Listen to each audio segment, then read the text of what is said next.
Welcome to the Village of Cottage Grove Village Board of Trustees meeting on Monday, June 16th, 2025. This is a hybrid meeting, both in person at Village Hall and online at Zoom, and the link is at the top of the posted agenda. It is 6:30, and I'll call the meeting to order. We do have a quorum, and the agenda was properly posted, so we'll stand for the Pledge of Allegiance. I pledge allegiance to the flag of the United States of America and to the republic for which it stands, one nation, under God, indivisible, with liberty and justice for all. This is the public appearances section, the public opportunities to speak. We welcome your input and appreciate the community's engagement. This is your opportunity to share comments, questions, or concerns with the board. However, this is the only time during the meeting set aside for public comment, and it's not a forum for dialogue or debate. All comments will be noted, and when appropriate, follow-up may be provided by village staff or myself at a later time. Each speaker is allotted up to 3 minutes to give their comments, and we ask that everyone be respectful, say their name and their address. We'll begin with individuals who have submitted the wish to speak form and are present at tonight's meeting. And after those have been heard, we will open the floor to others in the audience, followed by any speakers joining us on Zoom. So we do have 2 wish to speak forms. Kevin, yours is on top, if you want to come up and give comment.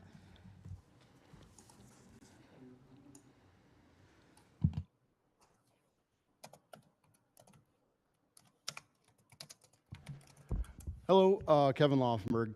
I do sit in a special place in this community. I wear a lot of hats. I'm a firefighter. I sit on the Parks and Rec Committee, festival chair for many, many more years to come. The Parks and Rec meeting that we had last Thursday, we talked about a solution for the parking overflow issues and stuff like that.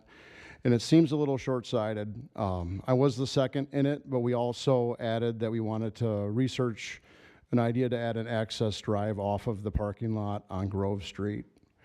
The idea, the thought that they have is to add parking to Fireman's Park and get fencing and stuff like that, and that'll help out rugby's events. And there's like 8 of them a summer and this and that. The thought that I have is to have an access drive made that goes off of the parking lot between pickleball and tennis courts, and curls around the back of the tennis courts and goes to that giant grass field that we use to park cars for festival. Now, if you want to talk to someone that knows how to park cars down there, it's the guy that's been doing it for about 94 years. So that parking lot, we can park approximately 500 to 600 cars in. And if we could do that, if there's an access road, it would be 1 curb cut, about 180 feet of pave and a gate. And that gate would be controlled by Sean or anybody in the park staff. So if you have a special event permit or need that, you can get the key to the gate or whatever you have to do. If we allow overflow parking over in Fireman's Park, yeah, that'll benefit rugby. But honestly, if we have a parking solution that would be closer to Bakken Park, like that field, it would be better, because soccer, if they have a tournament, they could park next to their fields.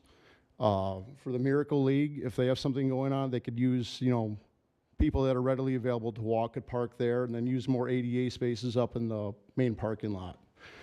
Rugby has an event, they could park down there. If Fireman's Festival is going on, we have an easier way to park. I'm sure a few of you got an email about the soccer club last week being upset that we were putting the pathway through or next to their soccer field. We would totally alleviate that. That way, when there's a festival, we can open up the gate, we can park cars, soccer can have their events. I think it's a solution that would benefit every single person that uses that park.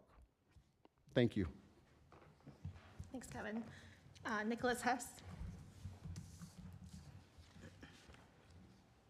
Good evening, everyone. Nicholas Hess. I've been a resident for 8 years, first on East Parkview, now at Landmark Drive. I've been serving on the Public Works and Sustainability Committee since 2021. So my concern comes to you with Agenda Item 7, Part 2A through C, the discussants considers recommended by the committee. And again, I'm standing before you as a resident of Landmark, not as a member of that committee. A traffic study was done on that road due to resident concern of excess traffic going through there, going to the commercial district. You can see in the data in your reports that there's around 770 on average cars going through that daily. And you look at the hourly reports, it gets up to 90 cars a minute during the evening hours. That's more than one a minute, about every 40 seconds. If you wanted to do quick math of how many households this street can actually facilitate, there's about 100 households rounding up. And if you even look at the 8 to 9 o'clock hour, there's total of maybe 70 to 80 cars that go through there, with the bulk of it happening in the evening because people are trying to get to the commercial district. So the concern that I have is why is this village incentivizing public transportation through a residential road when there is an alternative one available, which is N to Limestone? And so the question is, the discussion on the committee, again, is that what is the recommendation?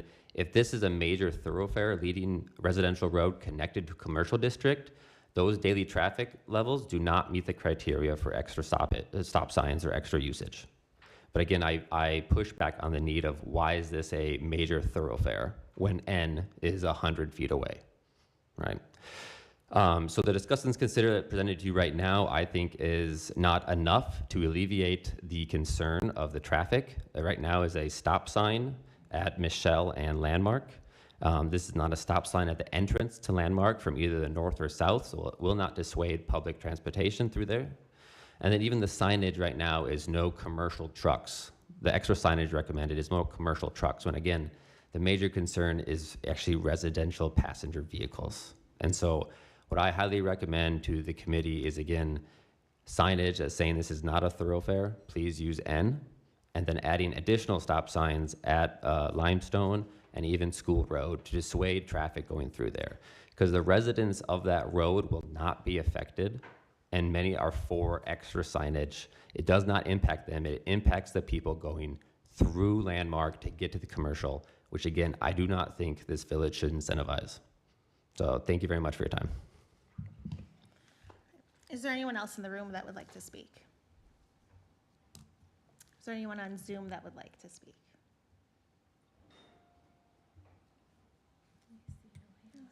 All right, so we'll move on to number 5, discuss and consider the minutes of the village board meeting on June 2nd, 2025. The minutes are linked as a PDF in the agenda. I'll move approval of the minutes as presented. Second. There's a motion by Murphy and a second by Severson. Any more discussion? All those in favor? Aye. Opposed? Abstain? Motion carries. We'll move on to new business. We have A and B, which are discuss and consider block party applications. And both of those applications are linked in the agenda. Hey, Cindy, sorry to interrupt. It looks like there was a hand up. Maybe we Oh. missed somebody for public comment. Can I go I back? don't know if that's okay to go back, Rick. Yeah.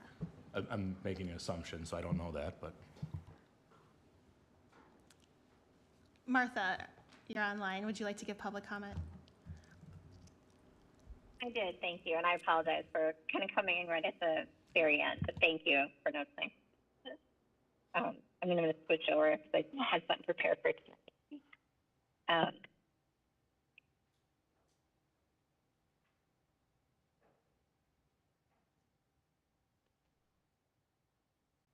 Okay, thank you very much for allowing me to speak tonight, and I apologize for coming on late. I want to thank everyone for the discussion that's going to happen tonight about the park that talks about universal design for Beacon Park. My name is Martha Serravo. I'm a mom and an advocate with Mantle Mamas and Disability Advocates. And every day I'm a person with a disability as well. I'm a wheelchair user. And tonight I was here because I spend every summer at Beacon Park Baseball Diamond. I cheer on my daughter, and all the athletes are part of Miracle League. And it's a baseball program and team created especially for people with disabilities. And the energy on that field is electric, heartwarming, and often quite silly.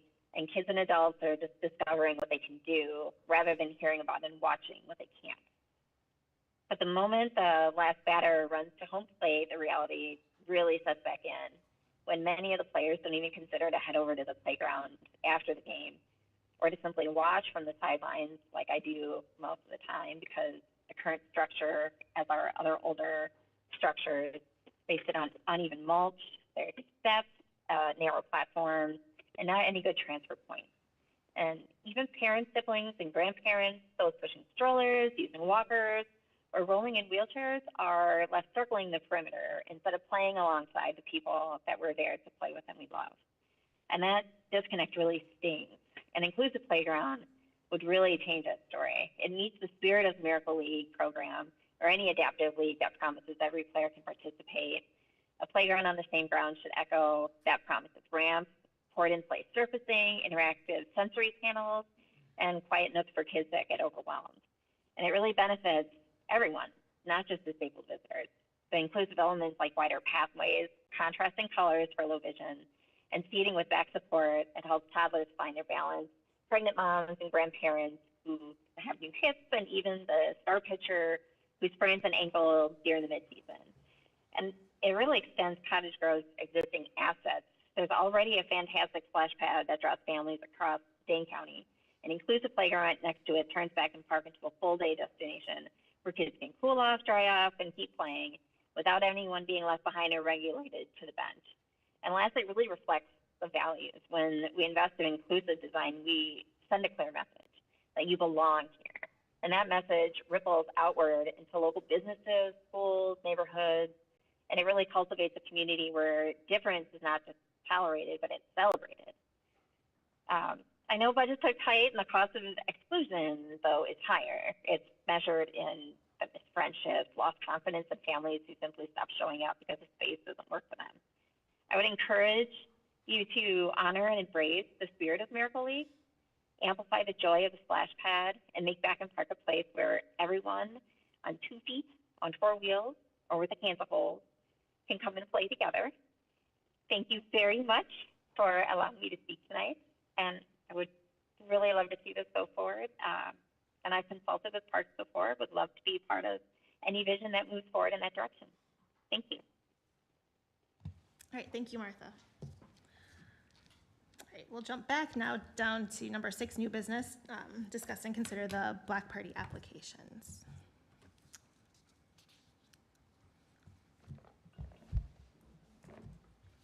Are there any questions on the applications or concerns? I'll move approval of the Black Party application for Maggie Walker on June 28th, 2025. I'll second the motion. All right, there's a motion by Murphy and a second by Buenzo. Any more discussion on that one? All those in favor? Aye. Opposed? Abstain? Motion carries. Second, discuss and consider. I would move approval of the Black Party application for Jaren Christensen on August 9th, I'm assuming that's 2025 also. That's okay. Second. All right, there's a motion by Murphy and a second by Severson. Any discussion? All right, all those in favor? Aye. Aye. Opposed? Abstain? Motion carries. Discuss and consider, this should be C. Discuss and consider special event permit application from Madison United Rugby. This is also linked with staff comments in the third PDF.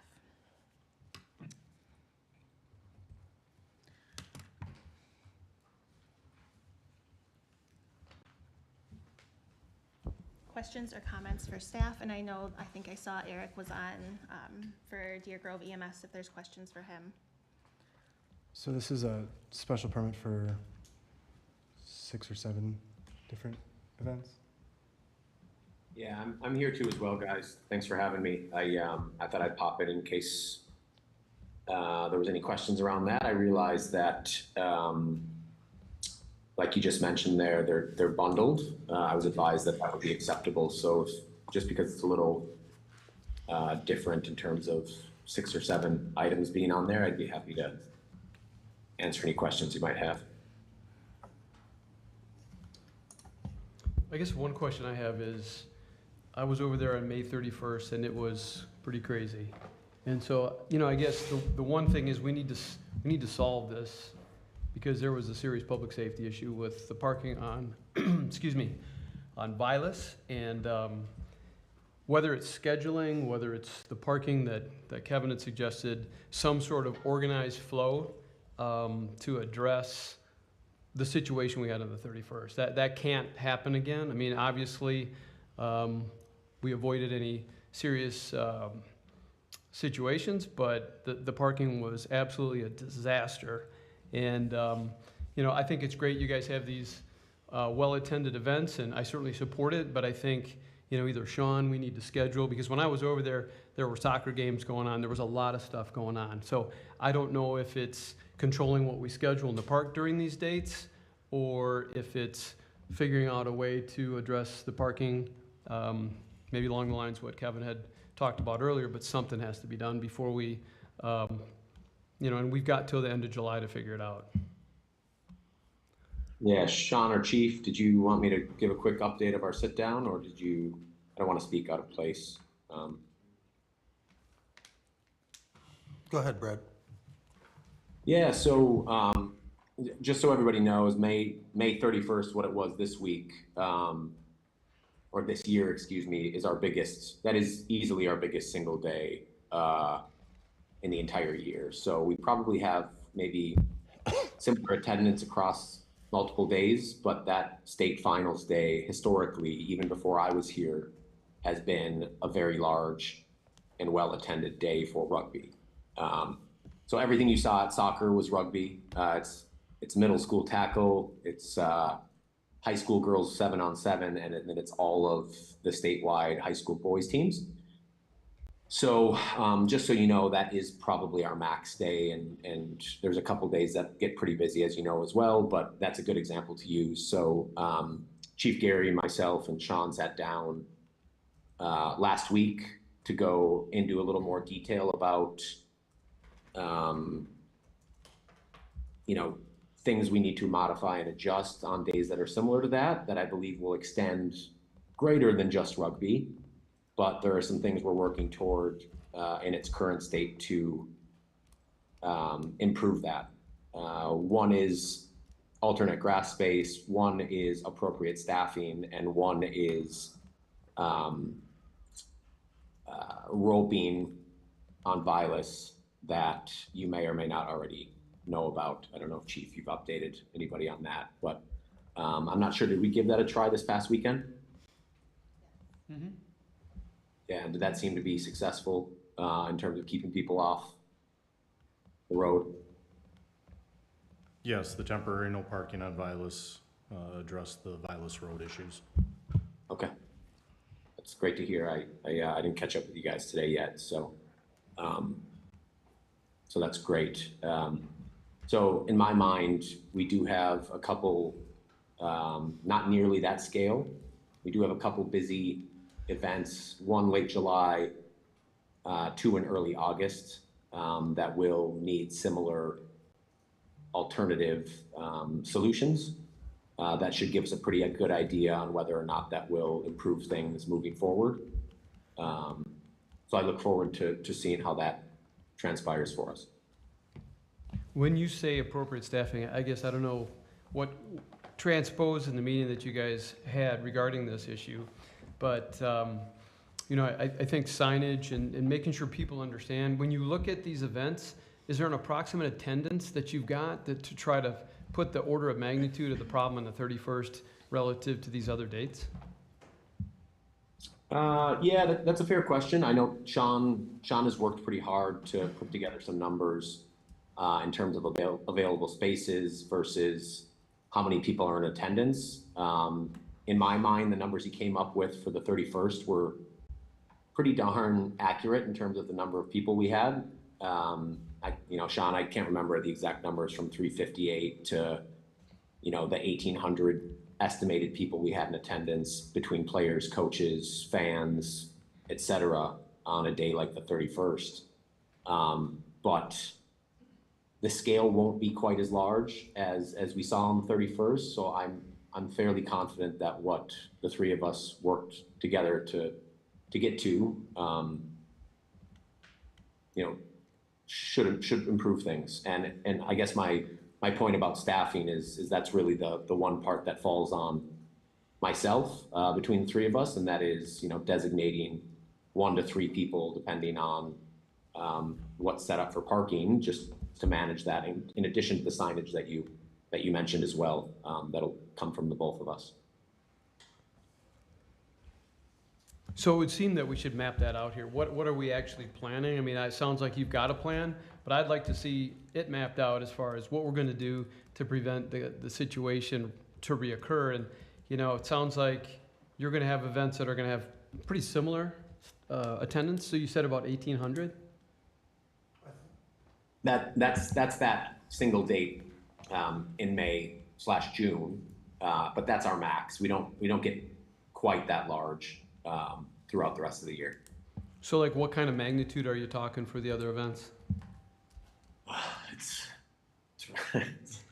the crux of events. It's really tough to say. I'd say we're, you know, 1 or 2 of those days, or maybe 2/3 of what you saw on the 31st. I would maybe see that on August 2nd, maybe August 9th, but I don't think August 9th and 10th will get quite that busy. A lot of people carpool and things like that. So, yeah, it's tough for me to say. Nothing's ever a guarantee, and I don't want to. Yeah, so they'll be big, but you know, I guess roping off Vilas is great, and certainly there was a serious safety issue where cars were half parked in the road and a lot of foot traffic. So we averted something there, but roping that off just creates a bigger parking issue. So whatever we do, I'd like to see it mapped out, and I'd like to see some agreement in terms of what we're going to do. Part of it is communicating to attendees through whatever communication you have, but also is what are we going to do at Bakken Park, you know, as far as directing where people need to go, whether it's personnel, signage, whatever. But we really need to understand what that looks like. And I don't know how you want to handle it, but we'll get into exactly what that looks like when we talk about the Parks and Rec and parking stuff. So I've kind of got it spelled out there. I don't know how you guys want to handle it, if you want to talk about it now or come back. So we could postpone like action or discussion of this item either later in the agenda, or we could save it for another meeting. So if you want to have that discussion now, we could just postpone this and finish the discussion after we talk about the Bakken Park parking. I have questions about the permit itself, if that's okay. The special events permit. I'm looking at the fees collected in the staff use on page 3. I get the Class 1 event, $2,100. That's $300 per day for that. Parks and Rec shelter, I get that. That's $125 per day, and the security deposit is $200 per day. The $39.75 permit fees charged. Is that just like a flat rate for each time, or is that an itemized? Is there an itemized list of what that is? That's all of it together. Yeah. That makes a ton of sense. Okay, thank you. Sorry. Is this a nonprofit? Did they get that fee waived, or any of those fees? That's up to the board. Okay, thank you. Are there any other questions or comments on the special events permit application? I guess just going back to the attendees, spectators, in the permit it says 100 to 1,000, and it sounds like it could be variable throughout the year. So I think, you know, in the future, to help us plan better, like even like an attachment of each event and how many you expect. So if we're going to activate the overflow parking area, just so that everybody's on the same page on how we're set up for, you know, that event to handle the spectator amount. You know, our latest MOU, you know, we can call for some kind of shuttle service. So I think it's beneficial for all of us to figure out the best plan and how to communicate that to participants. And I mean, that'll help the flow of your events too, and people know where they're gonna go and park, and they're not driving around frustrated, and it'll help safety of the event. Like it'll help everybody if we're all on the same page on how everything's set up ahead of time for each specific event, depending on the size. So I think this is a good start, but we can keep building on that. I mean, to that end, I guess, I thought that every event application would be for one specific event, not the year in aggregate. But I do understand that it's probably more efficient for you, Brad, and the and staff to look at them And I do like Heidi's suggestion of just a little bit more detail too. I think it just helps us everyone make better decisions moving forward.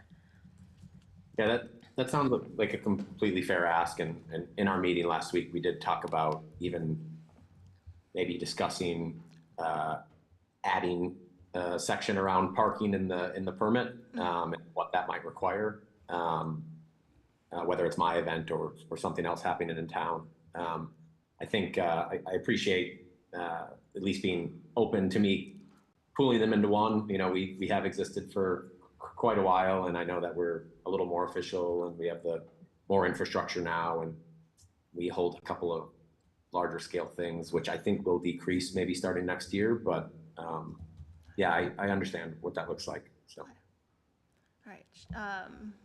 We're going to postpone action on this item until we finish having our parking discussion. If that's okay with the board.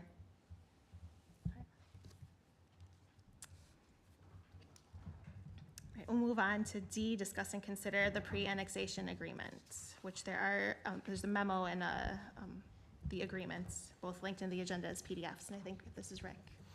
Yes, so the village has been approached by a property owner. I don't think the map is in the agenda, but so this is basically a property owner has approached the village about potentially annexing property into the village for a large sort of multi-use recreational facility.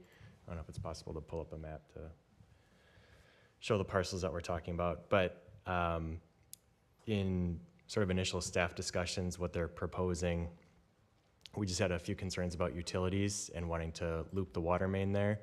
So we felt it was the best course to sort of have an agreement spelling out what the responsibilities would be if the property does develop. More so because with this type of project, there's the most discretion I guess the village is going to have is right at this moment. So we wanted to address this on the front end just to make sure that it was very clear what the utility responsibilities were going to be.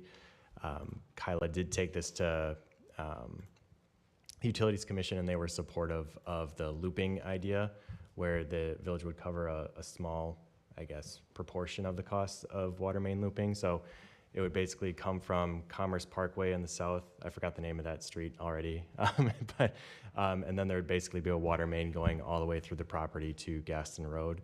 So the village would ultimately be responsible for a small percentage of that. I think the estimate was 80, 90,000, somewhere in there unofficially. Correct, unofficially. Mm-hmm. Paid through by impact fees that the village has already collected. So this agreement, it doesn't obligate the village to annex this property, but it's basically just a way to make sure that this water main looping gets done to preserve water quality, and Josh can speak more about that than I can. But just on the legality side, this would not obligate you to annex the property. It's more or less just a precautionary measure. The property owner, I believe, is submitting their annexation petition this week. They got the legal description and maps all finalized today, I think. So that should be progressing soon. And then we would have to, once the petition is submitted, then we would actually start the annexation process, where there's an annexation ordinance that the village would adopt. There's an opinion that the Department of Administration gives as to whether it's in the public interest. So it's a little bit more formal process. And once the annexation petition is submitted, we would have the full discretion to decide to annex or not to annex it. Are there any comments or questions for Rick?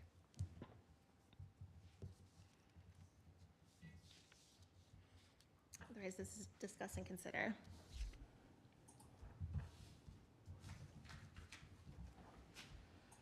I think it's an important step in the due diligence process for both us and the potential property purchaser, that they know what would be required of them if they were to pursue annexation and purchase of the property. So, and this would satisfy those requirements from the utilities on what's best for our infrastructure.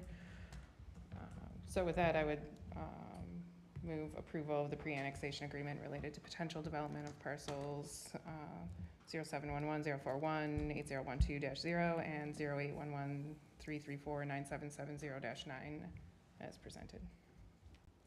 I'll second. Second. Oh, I think Chris got it. Motion by Murphy, second by Stoa. Any more discussion? Yeah, I got a question, Rick. So the 200, the ending in 200, that's already in the village, right? When I look at these two parcels? One is in the town of Cottage Grove and one is in the town of Sun Prairie. Oh, it's, okay, okay. Yep. That explains. Okay, thank you. All right, any other comments? All those in favor? Aye. Opposed? Abstain? Motion carries. I'll move on to reports from village boards, commissions, and committees. First up is the Parks, Recreation, and Forestry Committee. There is a discuss and consider, but Heidi, do you want to say anything, or should we pass it right off to Sean, who's going to come up and kind of give us a few slides and discussion? Well, so there aren't all eyes on Sean waiting for him to set up his computer. I'll just say that we met on Thursday, June 12th at 5 o'clock. We held a special meeting to discuss parking at Bakken Park. We have had some significant issues we'd like to address, and before there are additional rugby events, we wanted to come up with a plan, and then that ties in with the Miracle League proposal, and kind of look at a comprehensive plan and how we can move forward this year, and potentially even furthermore look into the driveway access road as Kevin suggested. So the Parks Committee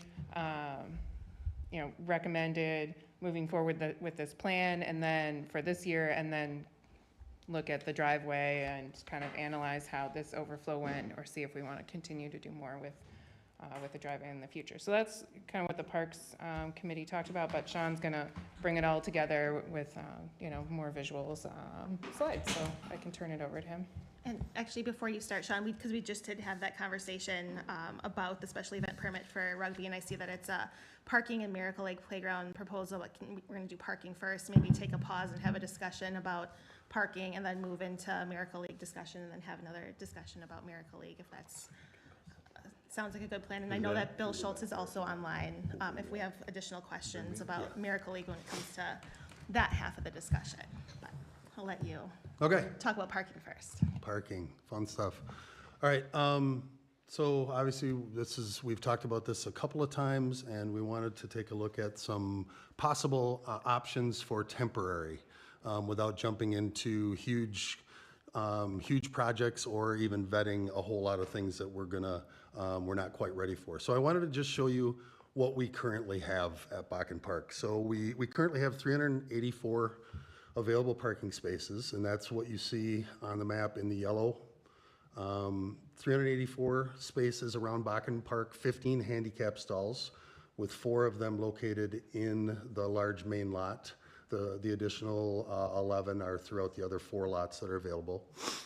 Just to give you an example, again, I'm summarizing the memo a little bit, but what we're required per ordinance is 1 space per 4 expected patrons. So basically 4 people per car, and for any use expecting at least 20 patrons. So 384 patrons would be that 384 spaces would be that we could handle roughly 1,536 people.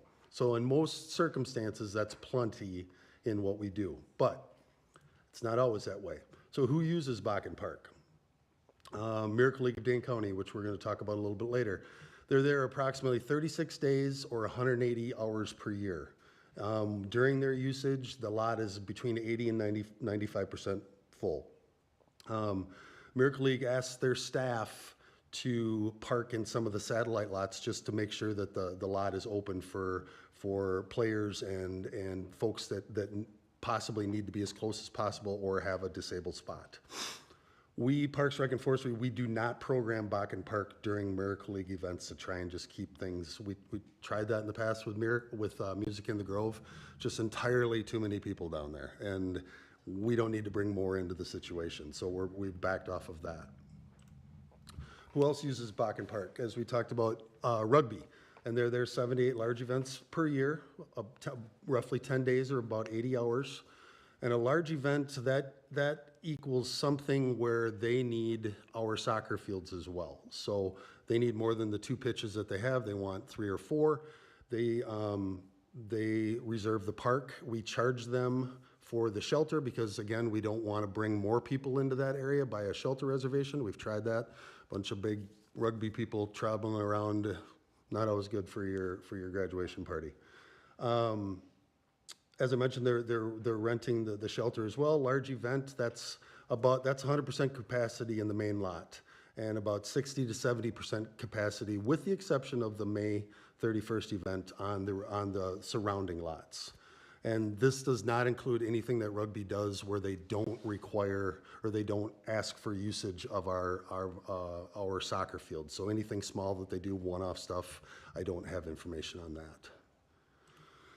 Also, Monona Grove Youth Soccer, they're there April, May, early June, September, October, and early November. And they're typically, the lot is, depending on the date and the amount of games, 50 to 80% full.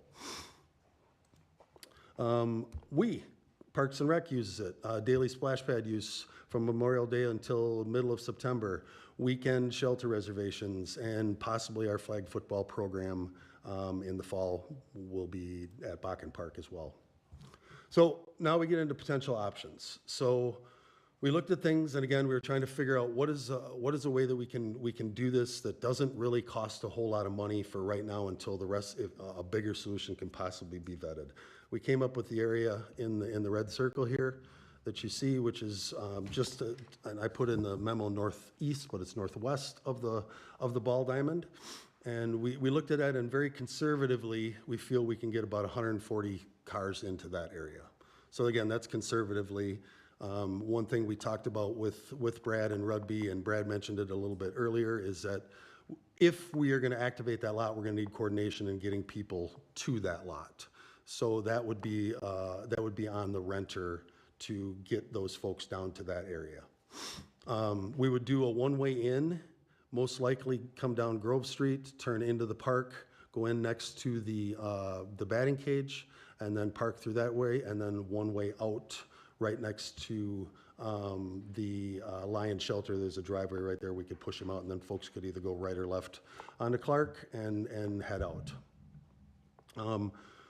Again, we would set that up as needed, and hopefully we can figure out a way to get that to be triggered through the special event packet, and we can do that for about $2,700.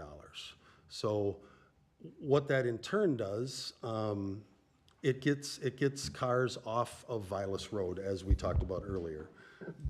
And what that looks like is just Chief was ahead of me and was able to do that over this weekend, and so we'll be eliminating parking off Vilas Road. So again, where do those cars have to go somewhere?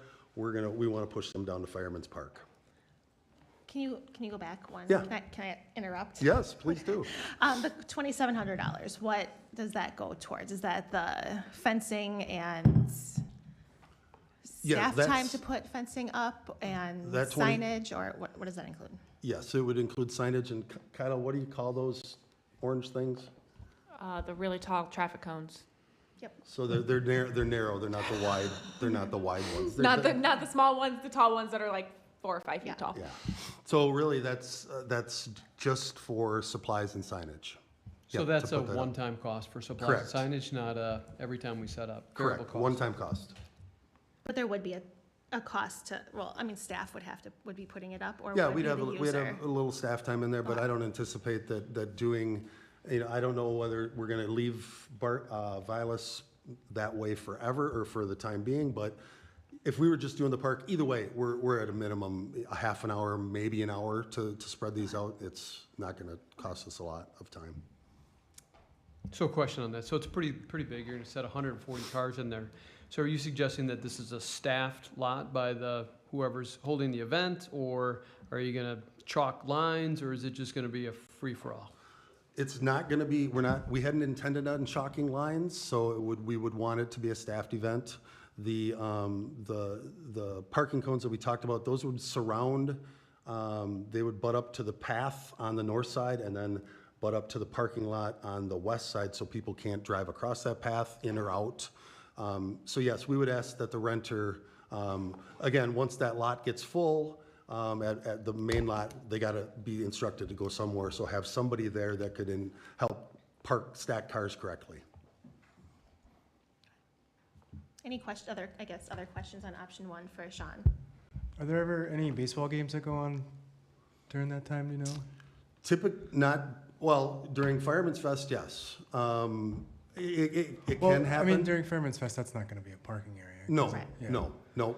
And again, we are not addressing anything at all that has to do with Fireman's Fest with this. Yeah. That's its own deal, and obviously we couldn't park in this area for Fireman's Festival. My only thought is, and I know it's straightaway center, so it's unlikely, but if there's a baseball game and somebody hits something over the fence and somebody gets a windshield shattered or Sure. And we can, now that we are certain that we have a problem, we can better start trying to control some of the activities that are happening around. And there's an order for, like Bakken Park, there's a pecking order per the agreement into who gets to use it first. Like obviously we're first, then the district, then rugby, then soccer. So all of those folks have to turn in any dates that they're doing by the end of January, so we know. So we can kind of control a little bit on what baseball does there, except for MG baseball. So potentially this would be part of the special events permit application process, that a parking section that would trigger this option. Yes. That you would know when you'd have to set it up. And then I know we've had this discussion with festival before. What if it rains and then you've got cars driving over on the grass and a muddy mess? We're gonna have to deal with it. I mean, Okay. I believe that if it does rain, that's gonna probably equal less attendance. But if we do have to use it, this is not athletic field. We can quickly fill in any ruts that need to be fixed and bring this back rather quickly. Would it require also reserving Fireman's Park in addition to Bakken Park? We would want to do a shelter reservation for sure. We would block off the shelter to make sure that there wasn't a shelter reservation happening at the same time with cars driving in and out right next to the shelter. And when you say shelter reservation for Fireman's Park, that's the lion shelter that you're referring Correct. to, not the back. Correct, the end. lion shelter. Okay. All right, so I'll just keep moving. Another potential option would be, and this would be a budget time decision that we would look at this, but we're thinking about adding 10 ADA stalls to the big Bakken lot. Regardless of all other parking issues with or without a new playground, this option, we really should consider this because we're good per ordinance. We have 4 stalls based on the amount of available stalls, we're fine, but we're also bringing a Miracle League to this area, so 4 is probably not enough. The easiest and most cost-effective way to do that is to take this eastern edge, which down to about the trail has a curb to it. So from the trail on, it's ground level, no path needed to get from ADA stall to that path, but we would have to rip out the concrete from about the path all the way back down to bring that to grade. So when I talk about $62,500, that's where that comes in, is bringing that sidewalk back to grade. So again, you got a handicap, you got a vehicle parked here, you got a vehicle parked here, you got an open way for someone that needs accessibility. They don't have to come out into traffic in order to get to there. They just go directly towards the sidewalk. So a question, how did you come up with 10? Why not 12? Why not 8? Just sort of curious where you came up with 10. I talked with Bill from Miracle League, and we just talked about, what do things look like now, and what we're dealing with, and what do things, if we add a playground to that, what does that look like? And Bill, I don't want to speak for Bill. Are you there? Is that okay if Bill? He is online. You want to touch on parking? Yeah, I estimated 10, and that doesn't mean that we don't have more people that would be ADA eligible, but those are particularly important for vans or people with kids with wheelchairs who have to get out of a car. But you also got other people, kids with autism and Down syndrome, that can handle a regular stall. So I just estimated that 10 stalls would be probably accurate right now. So when you look at the days that we're there, I've been over there, it seems like what's there is the 4 is adequate. Have we feedback that the 4, because I've only been to a couple games, but throughout the week and throughout all the games, do we have a problem right now, and what is that magnitude? we're now in our fifth season, and we've had very few situations where parking was an issue, and it was mostly, I think, because we didn't have perhaps proper ADA stalls. But we're at our max right now of 320 kids. That's 80 kids per night, and we can't get any bigger. So we play on Monday, Tuesday, Wednesday, Thursday night. That's it. We're not going to play on Friday, Saturday, or Sunday. That's because of the parents. They don't want to. They don't want the weekends to be made up of Miracle League or any other nights. Those are family times. So we're looking at 36 nights long term, and typically we have 80 children per night, and the spectators are made up of 90% families. So that numbers, we have maybe a couple hundred people per night per game. So that's a pretty static number. So the fact that we're only there 36 nights, never on weekends, uh, we feel it's workable.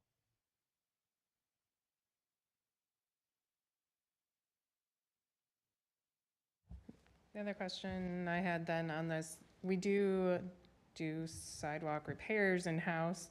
Is there an opportunity to explore, some cost savings potentially on that by doing some of that work in-house, or is that like beyond the scope of what we can? No, Kyle and I talked about this already, and if it's, in a budget item that gets approved, we would definitely look at that. It's not a huge project. Kyle, I don't want to speak for you. No, it's something that staff could do. I would be out and assist them, especially for all the ADA requirements. We would want to make sure that the ramps and everything meet ADA requirements as we do. But we have not replaced any ramps as of yet, but it's something that my staff can handle. I have a question. The proposed budget, is that village doing the work? Correct. Okay. No, the 62,000, Yes. that would be if we hired it. Okay. And so who are you considering for hiring that? Don't know. I mean, we'd have to bid it out, and Okay. yeah. I noticed I was walking around the Houston Park this past weekend, and it was meticulous. The finish work there, great. So that just really came to mind as we're considering this. So it sounds like parking, just to kind of summarize, is not, with the ADA stalls, is not an imminent need. It's something that can go through the budget process, and you can Yes. work on that. I believe so, yes. Yeah, and it sounds like it's like from the user too. It's not a critical need right now, but it's definitely a want or a nice to have. And Yep. But it's sort of linked to the Miracle League Park, right? Because the potential duration of attendees in the park that would hold over or come early, that would require more ADA spots, right? I mean, they're sort of linked. So like you said, Cindy, it's not an emergent need based on what's going on in the park right now, based on the last few years, at least this element of the parking issue, but it would certainly become a consideration down the road, and this expense would be part of that. Yeah, I mean, it would, time will tell. I think Bill can touch too, that maybe some of you have heard that there might be a Miracle League in Sun Prairie as well. So I think Bill anticipates that the Cottage Grove numbers might go down a little bit. Maybe they're only playing two games a night, and so that affects the amount of people coming as well. So I think, yeah, this is a short-term solution, with the exception of adding the ADA spaces. The overall extra parking is a short-term solution until we can figure out what the long-term is. And just to finish up, another option is a new lot. And just looking at, I had Strand take a look at what we did, and taking the exact same size as the pickleball lot that we have now between the pickleball and tennis courts, and including everything, $715,000 to put in a blacktop lot. It's a lot of money for 76 stalls. So just kind of wanted to show you all three options, I guess. 1 and 3 being the two that tie together, 2 being, we need some additional ADA spaces in the main lot. Can you refresh my memory on option one? How many spots, that was 100 and, that would be added with the grassy parking lot? A minimum of 140. 140, Yeah, okay. and that was just Kyla and I, mostly Kyla, just looking at it very quickly to go, that's the minimum. I'm very confident we could probably get easily another 60 cars in there easily. Yeah, Bill, I don't know what time you wrap up tonight, but I just so everybody knows, I just took a peek at the lot right now. We had our first night of flag rugby tonight. We had I counted more than 75 kids out there, which was great turnout for us. And I just looked at the lot, and it's probably half to 2/3 full. And Bill, I don't know what time you wrap up. Like I said, you could be winding down there, but I just went and took a stress test, and it looks pretty manageable. Yeah. It's kind of right in the midst. It's just before the beginning of the last game. I might add that we're talking about 80 families per night for a Miracle League, so that's 80 cars. We might add 20 for relatives or friends, so we're looking at 100 cars per night that relate to a Miracle League night. So I just don't feel, certainly parking is an issue, but I don't feel it's as big an issue on Miracle League nights when it's by itself as the perception might show. Well, I think it's a good problem to have that Cottage Grove, the village, is growing, and with these extra activities, I think it's fantastic. But also in the evenings too, we have to take into consideration the splash pad and the skate park are also pretty busy and a lot of cars as well. Sean, would you be able to speak to what Kevin mentioned earlier about like possibly having a road behind the tennis courts going there? If I'm understanding him right? Yeah, briefly, because we haven't really looked at this, but I believe what Kevin was talking about, if you can see my cursor, is maybe entering through the parking lot. We couldn't really go behind the tennis courts because that's a big hill, but again, we haven't really looked at this, but coming in, entering in this area right here, and then driving, either moving this path or figuring out what we're gonna do with that path, but driving in and then parking in that large area, which is right here. So 180 feet. So, for that to me is more of a longer term solution for a problem, and that would obviously take care of the festival as well as rugby, if that's the direction that we wanted to go long term. So on the 31st, there were a lot of cars parked along Vilas in the grass south of the existing lot. Did you guys look at that for a possible grassy overflow lot?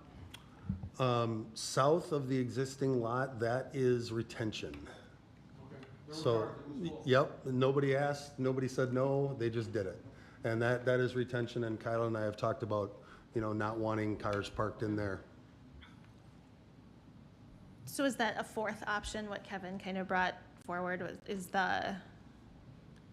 for really large events like the rugby state championship and the festival, having the parking come through the pickleball parking, like you just said, and then park south of.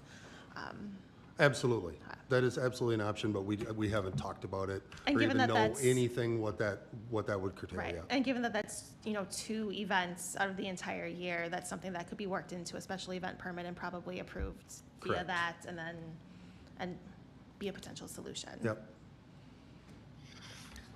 So that's my spiel on parking.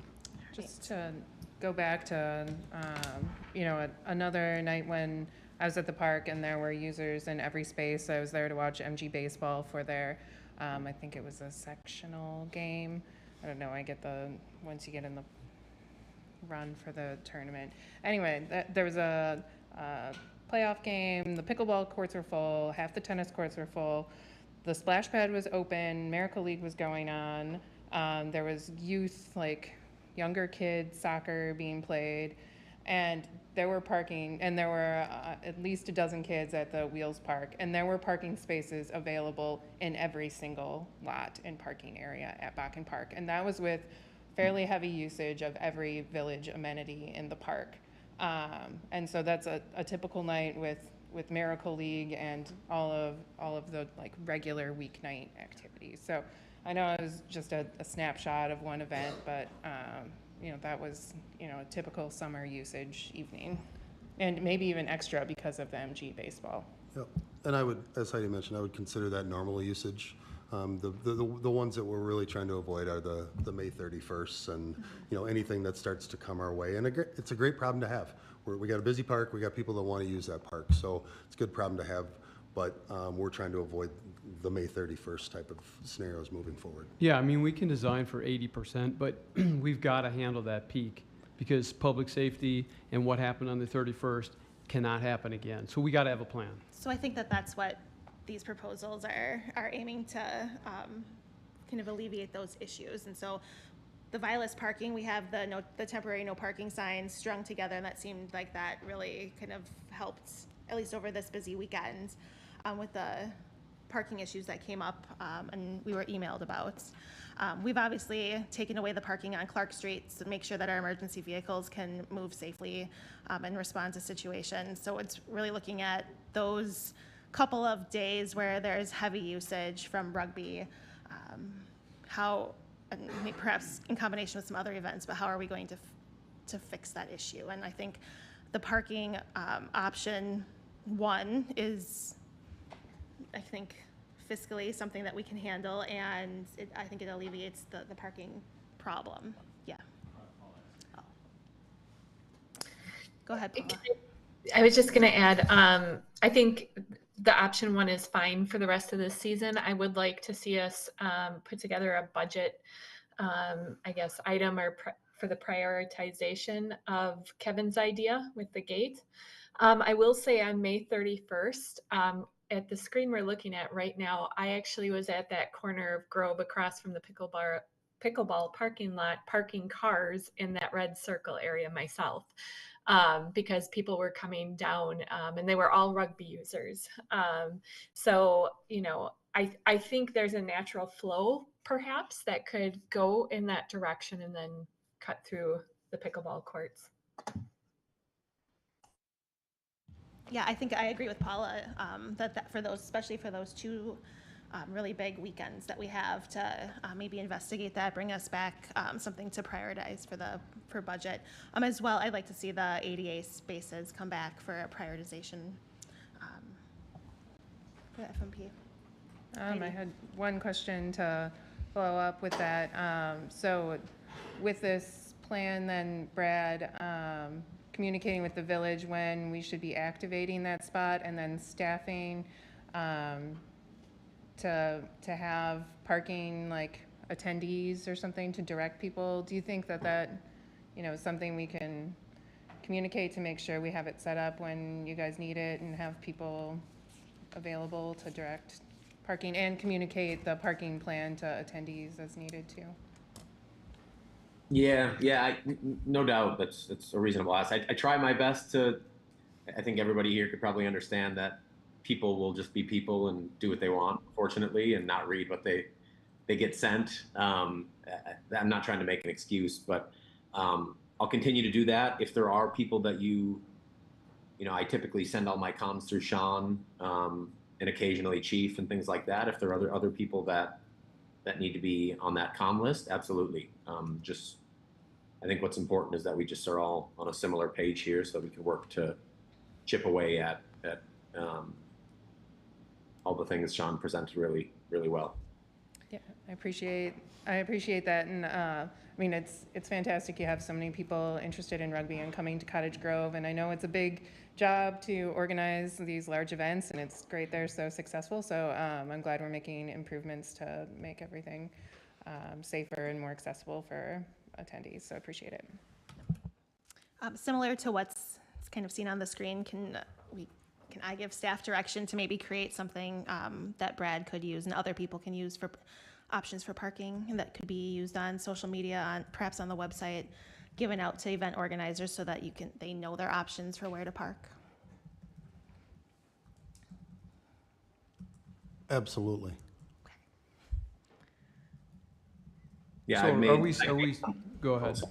No, I was just going to say I've made something similar to what Sean has in front of you, aerials of red and green and don't touch.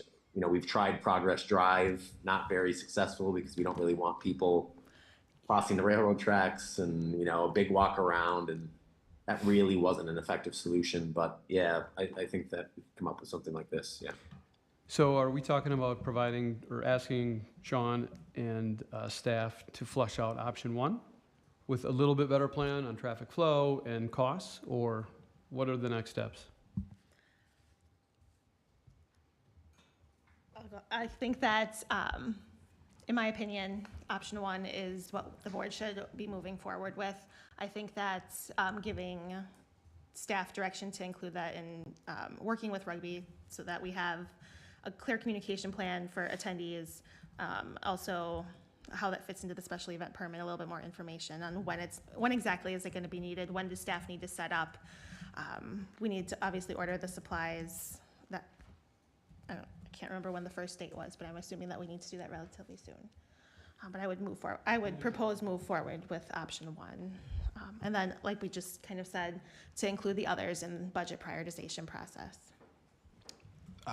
Those dollar amounts are just probably below what I would recommend getting in the weeds prioritizing officially, but we can definitely give Public Work direction to include that. You're talking the 2,700, not the 62,000. I mean, the 62,000 probably not for a project that size. We would bring forward a bunch of different options that if we were prioritizing everything that was $50,000, you guys would have a list that was 100 plus projects long. So can I ask a question about the Houston Park, that finishing job? It just was done so nicely. Do you have any idea what that cost was? The entire project or just the finishing? The finishing and the grass. Oh, I don't. I mean, that was part of the overall project. Okay. As I'm just curious, as we're talking about this, budget-wise. Yeah, I mean, restoration would be part of the whole thing. So the 62,000, which again is what Strand tells me is a high number at this point, but that would include restoration and making that look pretty as well again. All right. So to recap, communication and maps, moving forward with option 1, including option 2 and 4 in the prioritization process, and then the board, we didn't talk really about the entire new parking lot. In my opinion, I'm not interested in seeing that. No. And we can certainly monitor the couple of events, and we will, that are coming up, in one in July and possibly one in August. And I'll be out there, we'll be out there just taking a look at things, making sure that our flow is good with traffic. Again, we want to try, I think Chief was good with like a one-way in, one-way out type of a scenario, so we don't have cars just all over the place. So, you know, if it's not working, we'll fix it or do what we can to fix it. And my assumption is you'll bring that back to the Parks Committee and report back there. Correct. So that we get a update through Heidi. Okay. Yep. Do we need a formal motion to move forward, or is staff direction enough on this? I think the staff direction is good enough at this point. Okay. And then if we want to take formal action at some future point, once we have more detailed plans, even something like this, it may just be sort of like on a special event basis where we require it as a permit condition.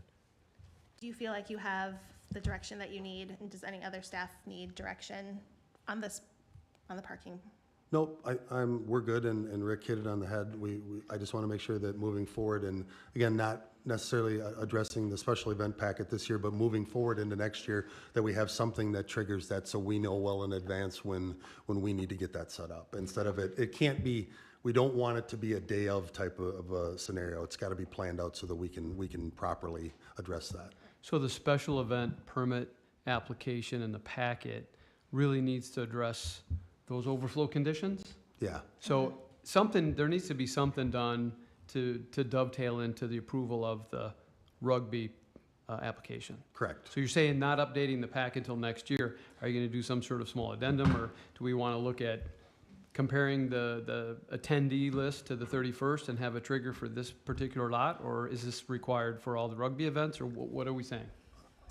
I'm saying that I will work with rugby to try and isolate and figure out when and if those events are gonna happen between now and whenever we can get the packet updated to something more official.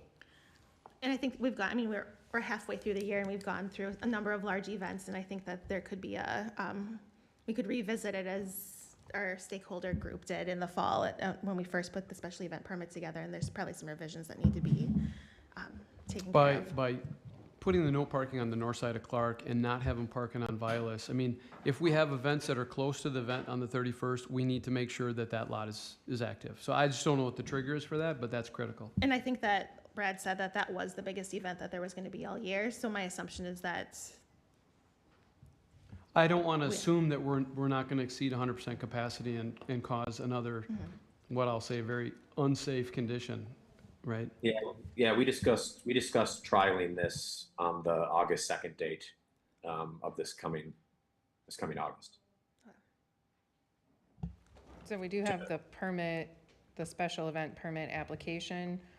Do we want to, we had postponed until we had this discussion, considering that, but would we want to see that come back to us with which dates we're planning to activate the overflow parking area? Or, so then we'd hope to see this back then next meeting with the parking plan attachment for approval. Is that kind of what? Yeah, we're I would looking like to for? see that. I would like to see some sort of estimation of attendees relative to that 31st event that would support that recommendation. Yeah, Brad, do you think that can we kind of hop back to his special event permits then, and then we'll come back to Miracle League if that's okay with everyone. So Brad, do you think that you can work with staff to revise and give us a little bit more information, and we can have this back on our agenda for the July 7th meeting? Is that enough time for you to work on it, and then time from then until basically a month until your first event with that parking?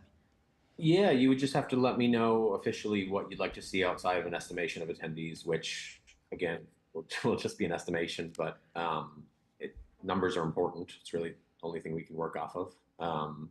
So yeah, just let me know what additional listen, I knew me putting monitoring parking was a very generic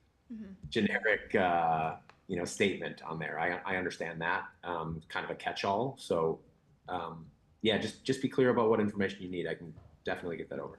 Yeah, I think just a list of the dates, the events, the approximate attendees for each event, or even if you're going to give us a range, maybe a range for that event versus a range for all 7 events. And then parking information on when you would need additional parking and how you are going to, if you have a staffing plan. Sure. Anything else you'd like to see? Okay. I guess one question I had when staff would need to have that parking, like is it Saturday morning by 8 a.m. that you'd need to have that overflow parking, so then they know to set it up on Friday, or like if you have something Friday, like we want to make sure it's ready to go when you need it so that everybody's clear. Yeah. Yep. So yeah, not including the dates of your events, but also a date if there needs an additional date if there needs to be a setup date. Okay. All right. Is that enough direction for everyone in the room on parking? It is for me. All right. Any more comments or about parking? Yeah, I know estimating's tough, but we're talking about estimating total participants and attendees. And I know it's tough and a range would help, but it's not just participants. It would be kind of an estimation of the entire crowd, right? Thank you. All right. Should we move on to Miracle League discussion? Come on up, Greg. And I know Bill is still online, and so feel free to have him jump in whenever as needed. So just wanted to touch base real quick on the Miracle League and kind of show you what we have and what we could possibly have and what that ultimately looks like. So our current playground, built in 2011, average life of a playground is 20 to 25 years. Condition of the one we have is good but aging, still very good. Original cost for that was about $500,000. And if we were looking to replace that, that current playground with port-in-place surfacing today, we'd be looking at about $2 million. The current playground is about 50 to 60% accessible, and the lack of accessibility is 60% surfacing and about 40% equipment. So it has a lot to do with the surfacing to get in there. That's what we have. When we look at the possibility of doing a new playground, we're talking about something that's 100% accessible. Construction, if we did it in 26, we wouldn't be looking at doing it again until about 2046, well past my time being here. Total cost of what we're looking at right now is 1.5 million, where the village contribution could be up to 125,000, and possible funding sources that have been mentioned, Amazon, the Park Development Fund could also be used. I checked with Cameron last week. We currently have a balance of about 691,000. And once we take care of all of the projects that are scheduled for 25 that are coming out of that Park Development Fund, we'll be at about $227,000. If we were to push this off and rebuild that at the suggested end of life for the current playground, it would cost us almost $2 million to replace to build the new playground in 2030. So that's an update on what we have and where we are at. So I have Greg here, and Greg with the Miracle League. Bill is online. Greg, you want to go ahead? Yeah. I'm Greg Sweeney with the Miracle League. I've kind of took the charge of this playground and took it on myself to initiate potential donors for this playground. 1.5 million is a lot of money. It is possible, and I think it's possible to do with the timelines we have for different payments for the completion of this thing to meet all those payment deadlines. And it is my goal to start construction next spring, and that would allow us to open this playground around July 4th. We could have a grand opening for the playground on the 250th birthday of the country. It'd be a great week. And I think it's all doable. I've run into one problem, and it's not only been with this playground project, but it's been with a Miracle League stuff things too, and that is the people I'm a lifelong Madison resident. The people I'm approaching are lifelong Madison residents and very well vested in the community. They're very generous with the community of Madison and had been in the past. And until the Miracle League came to Cottage Grove, they had absolutely no contact with Cottage Grove. We brought them out, these people. These are lifelong friends of mine, people that there's a big circle of philanthropists in Madison, and they have come out to ball games and really impressed with what we're doing at the Miracle League. They're impressed with our field and the entire program, and they've been very generous to us over the years. Not only do some of these people are generous with their own money, there are people that are in circles that have a lot of influence with other people that are interested in what we're doing. And we get a lot of compliments from it. One thing we're running into, this isn't new, this playground, obviously. I've been working on it for over a year now, and I've been approaching these people for over a year, a little bit at a time, as this developed. We sent Gerber Leisure Products back to the drawing boards 3 times to say, we want bigger, we want better. We can do better here. And that's what put the price of 1.5 million. Again, that's doable.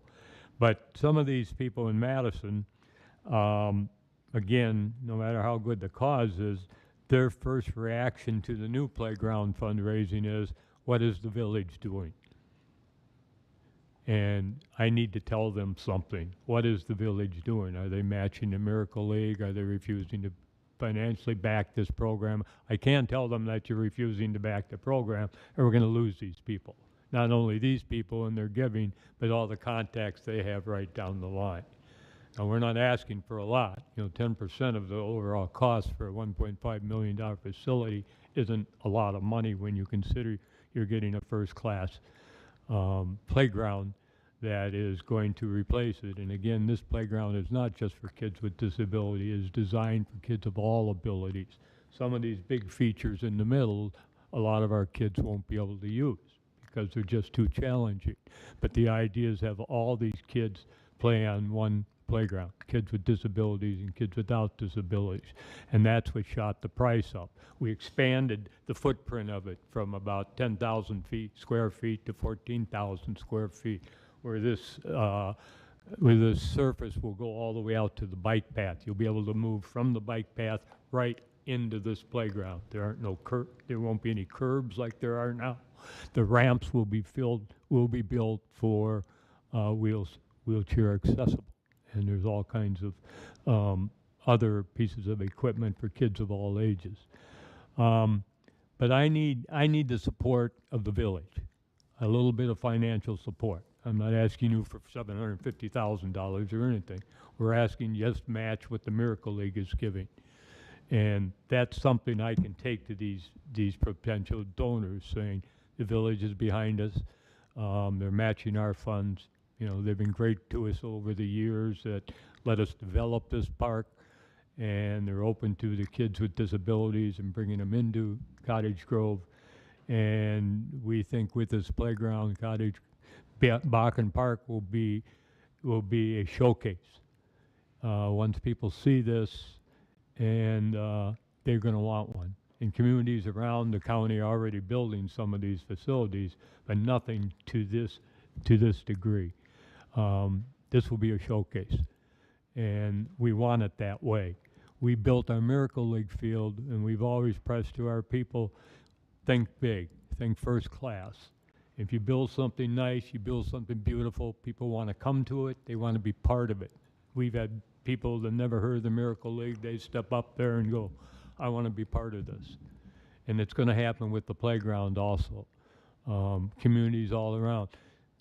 The reason that Sun Prairie's looking at a field, the reason that Verona's looking at a field is because there's a field in Cottage Grove that is really, really nice. There's a program that's well run, it's a great facility, and this playground is only going to enhance that.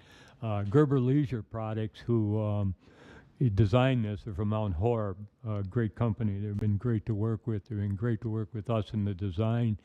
Have built many of these adjacent to Miracle League fields. And most of the 350 Miracle League fields around the country, most have something like this. I've seen pictures of some this big, if not bigger, but this, according to Gerber Industries, will be probably the largest one in the state of Wisconsin.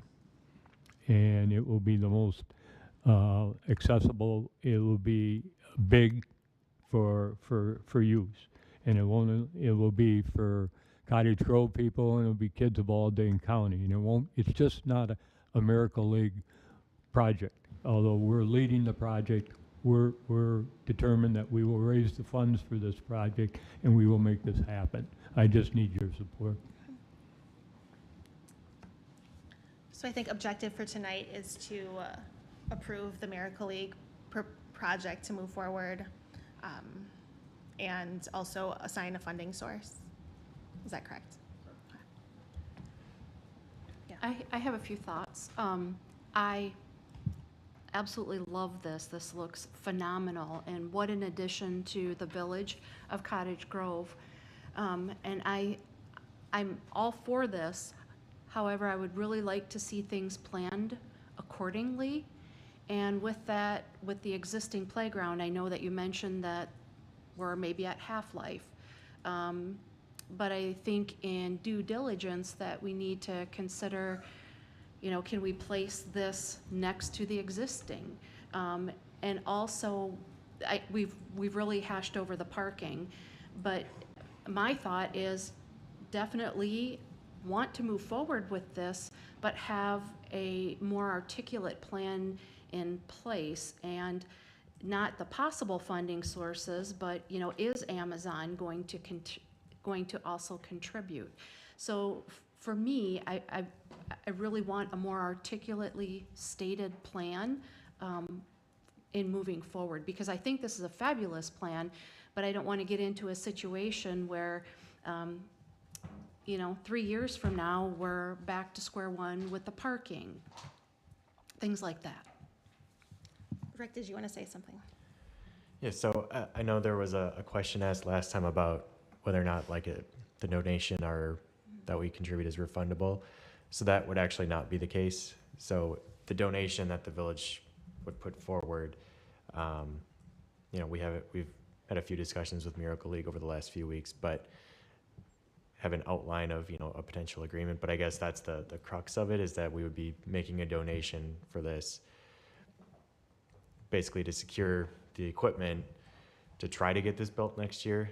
If it, you know, fundraising takes longer, then, you know, the timeline could be longer, I suppose, but the donation wouldn't be refunded back to the village, at least based on the information we've received. No, it wouldn't. It's kind of like when your library referendum fell, you didn't return all the money to the donors that are in the library fund, because that's a continuing project. If for some reason or another we can't raise this money that we can build starting this spring, we will continue raising money till we can build it. So your money would remain in that fund. It wouldn't go into a general. We have separate funds. We have a website that will go online very shortly, that the funds raised through that. So, you know, people fundraise for the 500,000 or whatever it was. And then a lot of members of this community built that park. And so there is a lot of pride that a lot of people have. And I don't know that people know that this is being proposed to tear that down. And so that kind of breaks my heart a little bit. And I think that we should kind of let the public know that that's a consideration. Otherwise, I guess I would also like to see, maybe like Renee suggested, could we build this alongside it? Could it go in right field instead of having to tear that park that so many people played a role in? I'd like us to consider that. So in the original proposal from the Miracle League, a few months ago or so, there was a proposal to keep all of the, or you're going to include all of the plaques.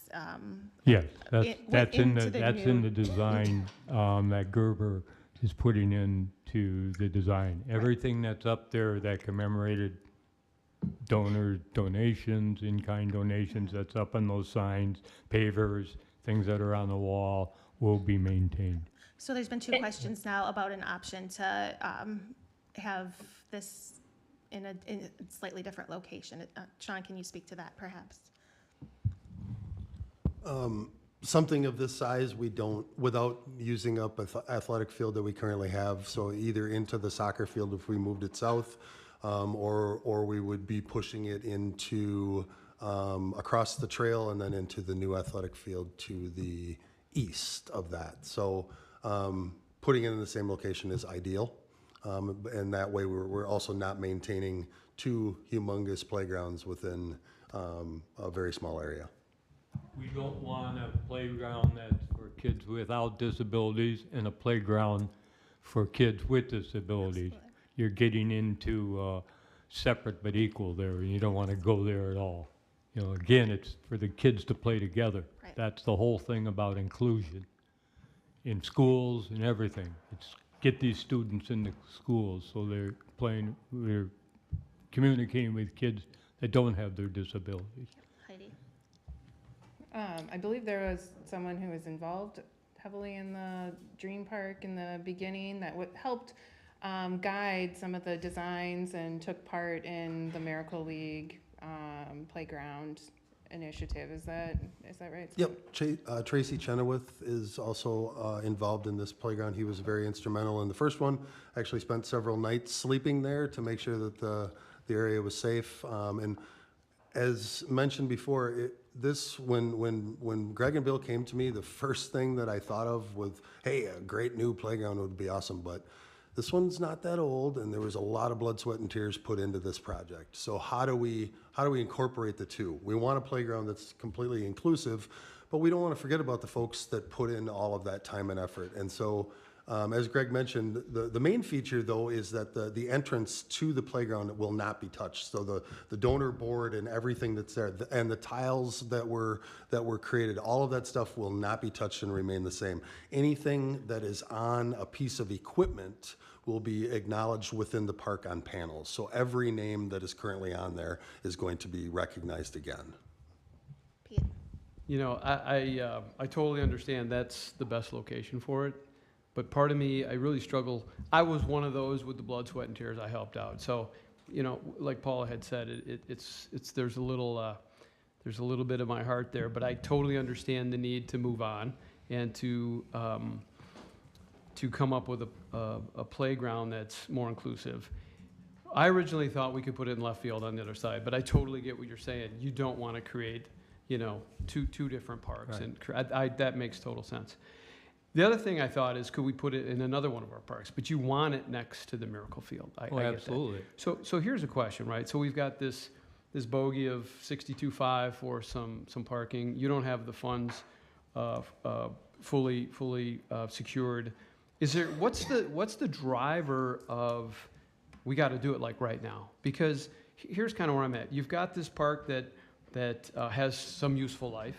So I'm not suggesting wait to the end of the useful life, but it seems like there needs to be some sort of, like Renee was saying, some sort of plan that sort of dovetails these two together. And the fact that, you know, well, we got to order it, it just feels like the cart is in front of the horse a little bit. But I totally understand that that's the right location for the Cottage Grove spot.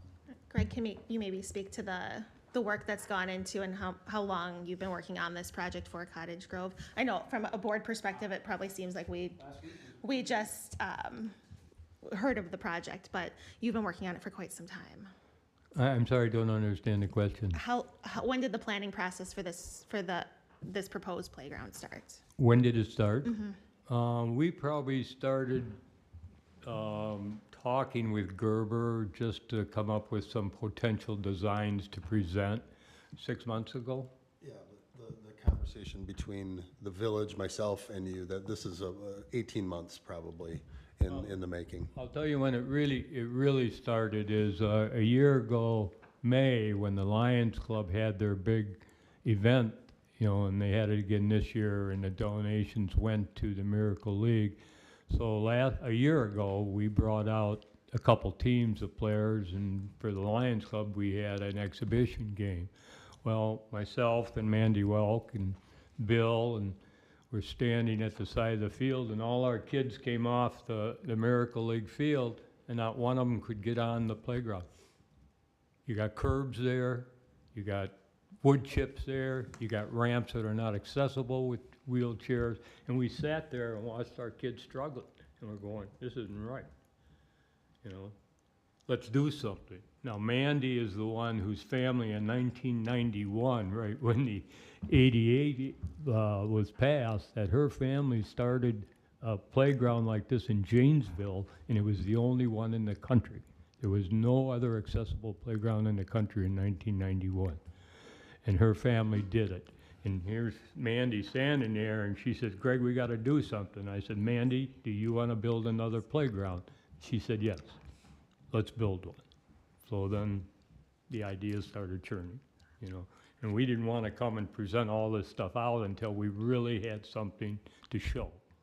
And that's why we worked with Gerber. Like I said, I sent them back 3 times to the drawing board, say, hey, we can do better here, I think. You know, we got a little more land, let's expand this.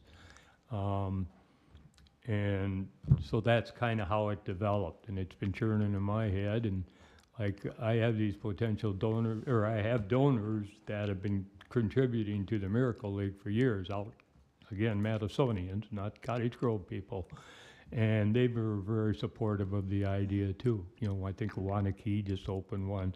Madison's been trying to do it for a few years now, and the playgrounds they built are kind of nice, but they're not this, you know. Paula has her hand up again. Yeah, just a couple follow-up things. So I think in addition to the entryway where there's tiles and such, there are elements throughout the Dream Park that have sponsors listed. So again, you know, it's through the park, and you know, there are other things that were donated. For instance, the fire department donated towards the fireman's pole. There's a placard there, right? So I think there's a lot that went into that. And I feel like it doesn't have to be either or. It can be a both end. So that Dream Park was the anchor for Bakken Park. It was the first thing out there. Like, I think we need to try to preserve a piece of history that the people of Cottage Grove did and put together for Cottage Grove, but also something in addition that welcomes people from all over, right? So can we find a solution that is a both and versus either or? Well, Sean approached the company that supplied that playground to see if they could do something to retrofit it to make it accessible, and they said no, they can't. Whether it can be done or not is another question. They just said we aren't going to touch it. In terms of elements that are going to be preserved, I think, Sean, did you just say that the entrance, the entryway, and the sponsor board, plus all of the plaques from all of the different pieces of equipment would be incorporated? Yep. Kind of in the entrance? Yeah, we're not touching the entryway at all. All of that remains. Anyone that had a plaque on any piece of equipment that is currently in the playground will be recognized through panels throughout the playground. So that was, and we took pictures of every single one to make sure that no one was forgotten. Gerber had pictures of the entire playground as it exists and what to do with the panels and that, and recognizing the previous donors, yeah. And we'll have other stuff for the new donors too. Yeah. And Sean, one driving force of this, of course, is cost. And with the amount of the payments that have been given to us by Gerber, it's going to cost about 1.5. But if we miss those goals, it's going to keep going up and up. That's one driving force. And Paul, to your comment about maybe the community not knowing it, I think we're waiting for approval to really make this public in the right way.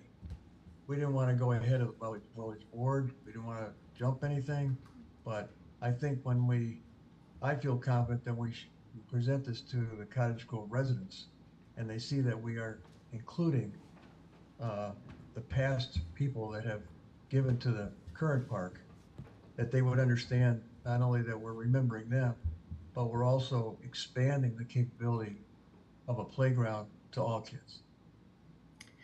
Could we ask them before we make this decision? I mean, I guess that's my concern, is that we go ahead and make this decision, we put more money toward it, and then people are up in arms at us. Because their hard work basically is just getting torn down.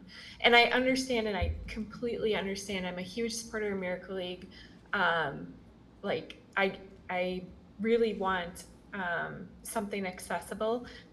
That's why I'm trying to find something that we can do both, or maybe do some messaging to the public before we make a final decision and let them speak. Man, a lot of time and energy and effort. I mean, I spent hours and upon hours painting that playground myself. Like, it's hard, right? For those of us who have been in this community for a long time, and work toward that. Yeah. People with handicaps? Do you realize that?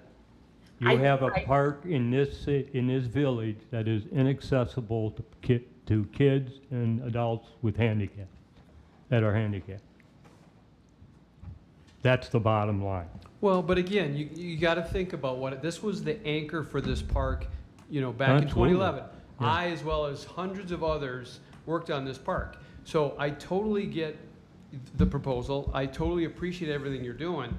And I don't think you're respecting that when you interrupted her. I think if we could put it on the other, like left field, on the other side, but I get your point of you can't have two fields, right? So this is a challenging problem. It would be great if maybe we put it in a different park, but that doesn't work because it needs to be next to the field. So I understand that. But I think Paula's point is to get some public input, certainly is respectful to the community who built and started with this as the one and only feature of Bakken Park. Yeah, it was. So I think that Right. there's only. And you built such a beautiful park. It's the nicest one around. It really is. There's about 5 years life left on the current park, and then it would be redone. And right now you're looking at redoing. A user has come to us with a proposal and is willing to pay 90% of the financing in order to create a new accessible park for every single person. And they're asking for a contribution from the village at $125,000. And that is, I think, there's emphasis on that now because not only do you have to make those payments, but that is a tool that you use to show that this village is committed to diversity, accessibility, and inclusion and values that. And I think that that's part of our core values. It's part of our mission and vision and something that we should be working towards. I think this is an excellent opportunity. I know that we flushed out some concerns today about can it go other places? Can it go in different locations in the park? And I think the answer is that this is this is the proposal that you've come to us with, and that should be going in this spot. I think maybe part of what we need to recognize is that this is not necessarily a replacement for this park, but it's building on the shoulders of the work that the people who built that park put in the first place. Because they put all that work in so many years ago, we are now in a position where this park is popular enough that we can expand it. So I would say to the people who put all that work in is thank you for the work, and because of your work that you put in, now we're looking at something that's, bigger, more accessible, and we can just keep moving forward with it. Paula has her hand up again. Sean, can you go back to the screen where you talked about the life of the park? Because I thought I read that as it had a longer life yet. It's more than 5 screen, years. Paula? Yeah. Yeah. So when we talk about 20 to 25 years, that's average. Some playgrounds last longer, some don't last as long. This playground, we're near the 25-year range. Would we have to knock it down in the next 2 to 3 years? I don't believe so. But we evaluate that stuff almost monthly to take a look at, what needs to be replaced. So yeah, we're looking, I would, if the Miracle League project were to go away, I would put it in the CIP that you guys would start seeing it in 2030, that we need to start thinking about replacing the current playground. Now, the process for that would be much the same that it is right now. And we would be looking to do exactly the same things where we try and wrap as many of the old into the new and make sure that, again, a very unique park, and all the people that were involved there, I don't care what's there, they need to be recognized with whatever happens. This playground isn't going to last forever. So at some point, we're going to have to look at doing that, and we really want to make sure. If you noticed on this picture here, if you look at some of the rooftops, we tried to copy the roof that was at the current playground, to make it look as much like we can without it being exactly the same. Could we so they need to order the materials by August 1st. Could we just put some messaging out to the public via our social media channels about this proposed change and try to gather public feedback and come back to our first meeting in July after the public's had an opportunity to weigh in on this? I want the people to be able to have a voice on this. Not to say that, one is more important than the other, obviously, but I just feel like this is not on the radar, and I would hate for a lot of those donors to come back after us and say, why didn't you tell us this was happening? Kind of to counter that, this has been in multiple public meetings, agendas. It's been in the parks meeting. It's been discussed over the last handful of months. And also, I think messaging to the public is really important, and to show that the village board is behind this project only helps with fundraising efforts. And I think that that's the messaging that should be coming out from the village. Heidi, did you want to say something? Yes. So this park was built as a dream park, and we currently have kids at this playground 3 nights a week that look at that park and can't take part in the dream of a dream park. And I think that our community would rally together to build a more inclusive space where more kids can have fun and play together. And, you know, the need here is clear. We have users in that park 3 nights a week.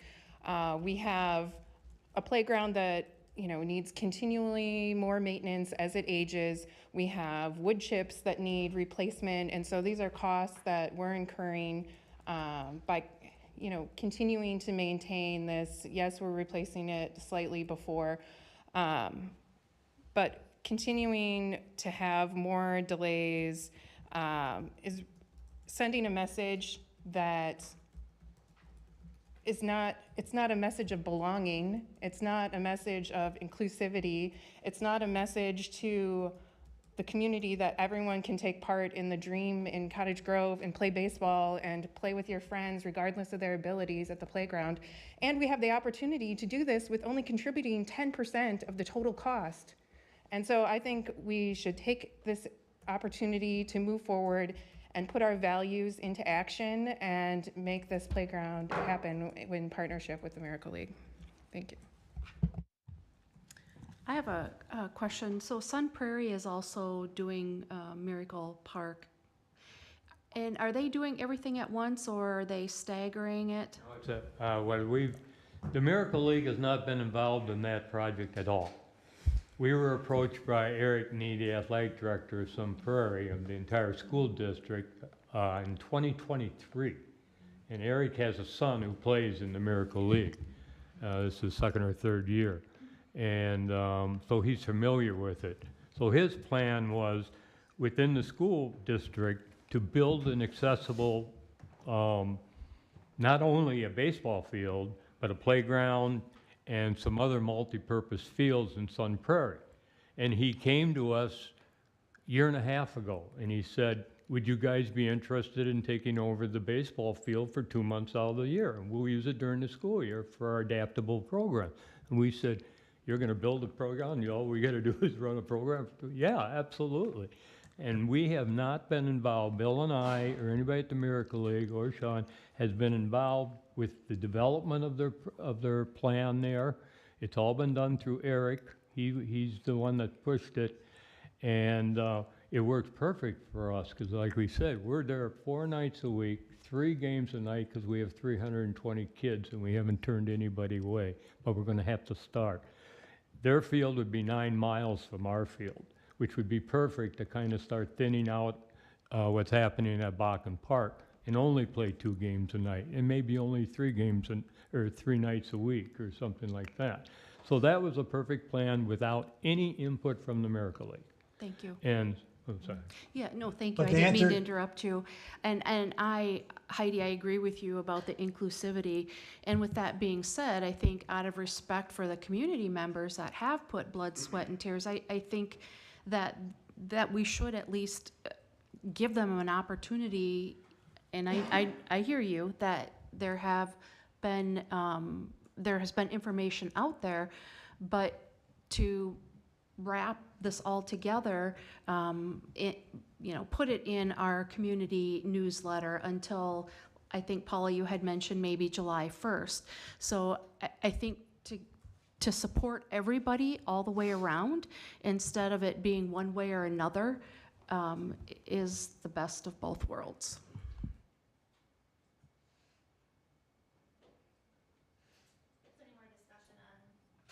Any more discussion questions for Sean, Greg, or Bill? I thought Bill, were you trying to jump in there too? Well, lady's question first was, what's going to be, is Miracle League, when is the Miracle League field going to be, or what's the sequence of building out Sun Prairie? And the number 1 is the Miracle League field, and then secondly, the playground, and thirdly, whatever else it was. So they're not going to be built all at once. That's the only thing I'm going to say.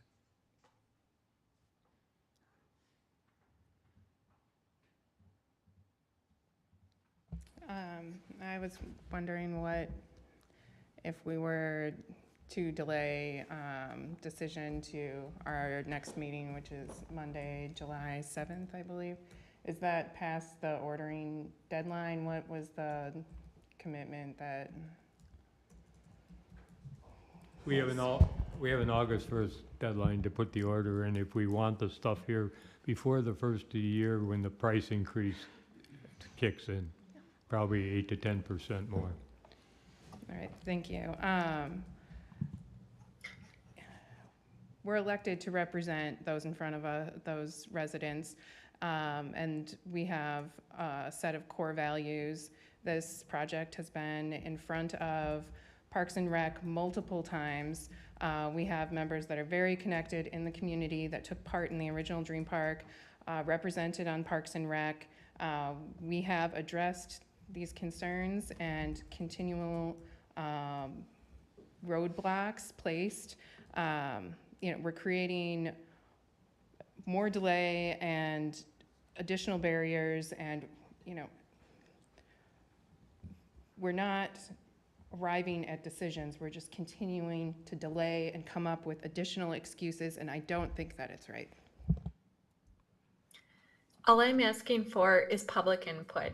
So I would make a motion to table this topic until the village puts on their social media and in a newsletter that this change is being proposed, so the citizens have feedback.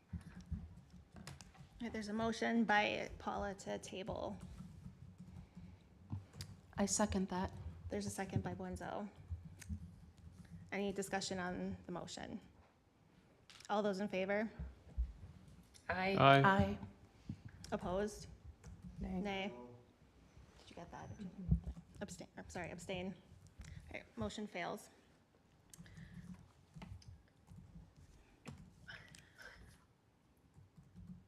I think that Heidi makes some really good points that we are elected to represent our constituents. This has been in the public agendas for individuals to view, and we have had public comment on it, asking us to move forward with this, both at the last meeting and at this meeting. And I think that is,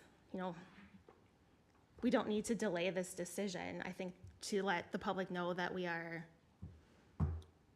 contemplating moving forward, but perhaps not moving forward with this. I think the decision needs to be made tonight. Did we get a solid answer about the Amazon? I know it's proposed, but have they specifically stated they're going to donate the $125,000? Yes. And 150,000. I would not recommend doing 125,000 because then we would have to ask Amazon again what we would do with the other 25,000. So that would be my recommendation. That did come into an email to the entire board. One of the priorities that this board has often said is we want to be fiscally responsible. And I think that spending $125,000 to build a $1.5 million park is kind of a no-brainer in that regard. So I also think we should just move forward with this.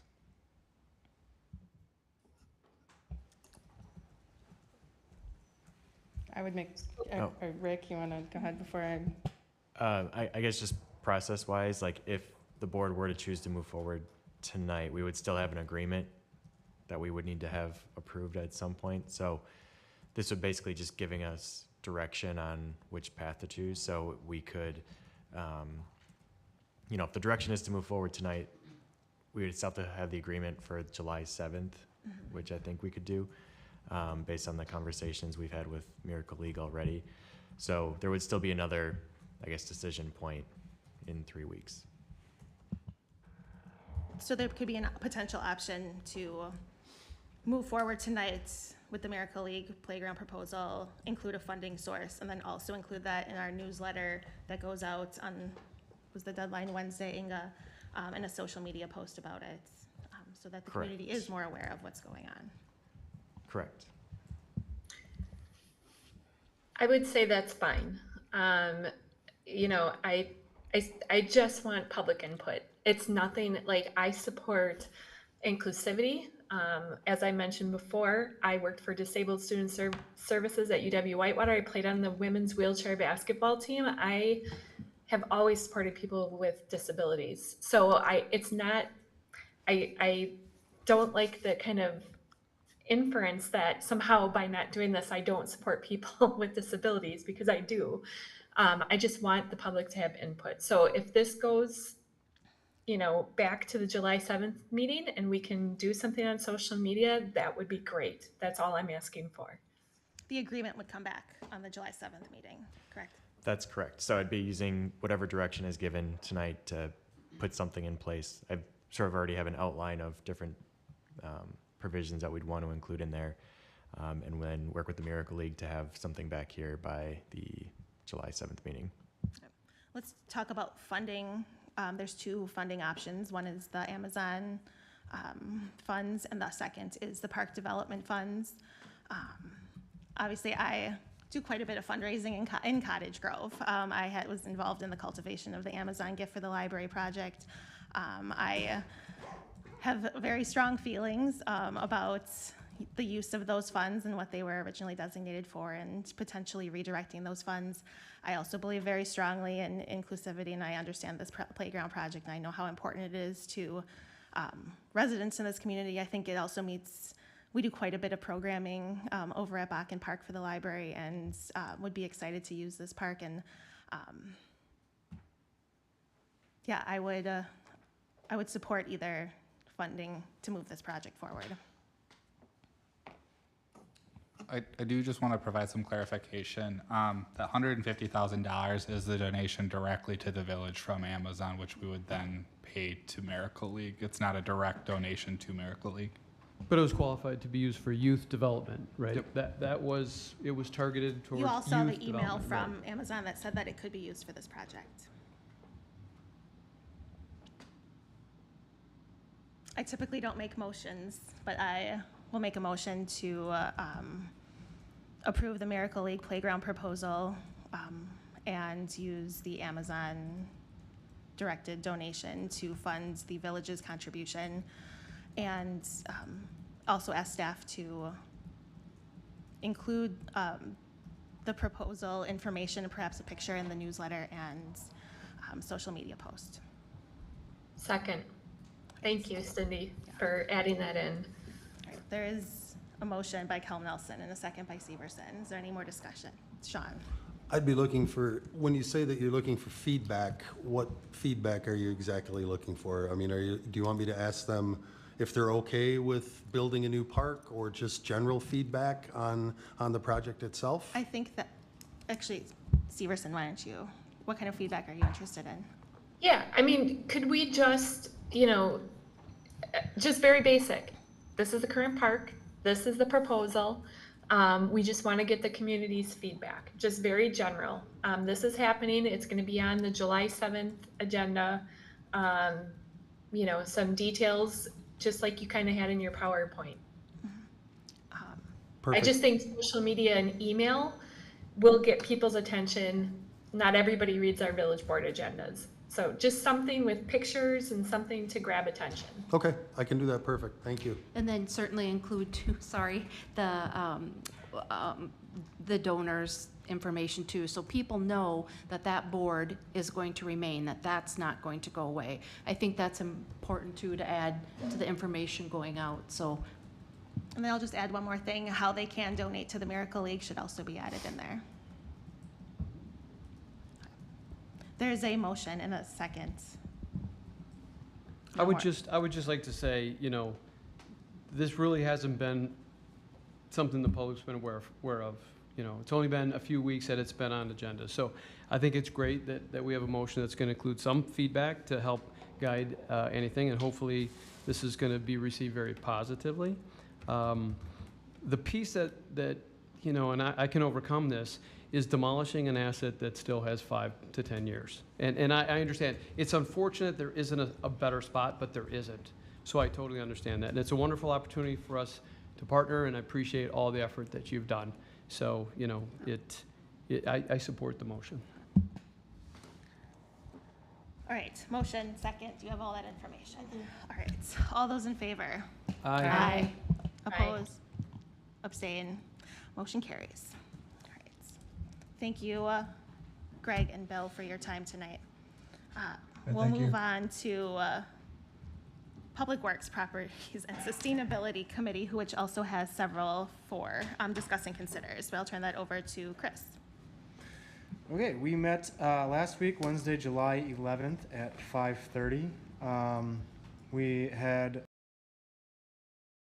people who live near Landmark and Michelle advocating traffic calming measures.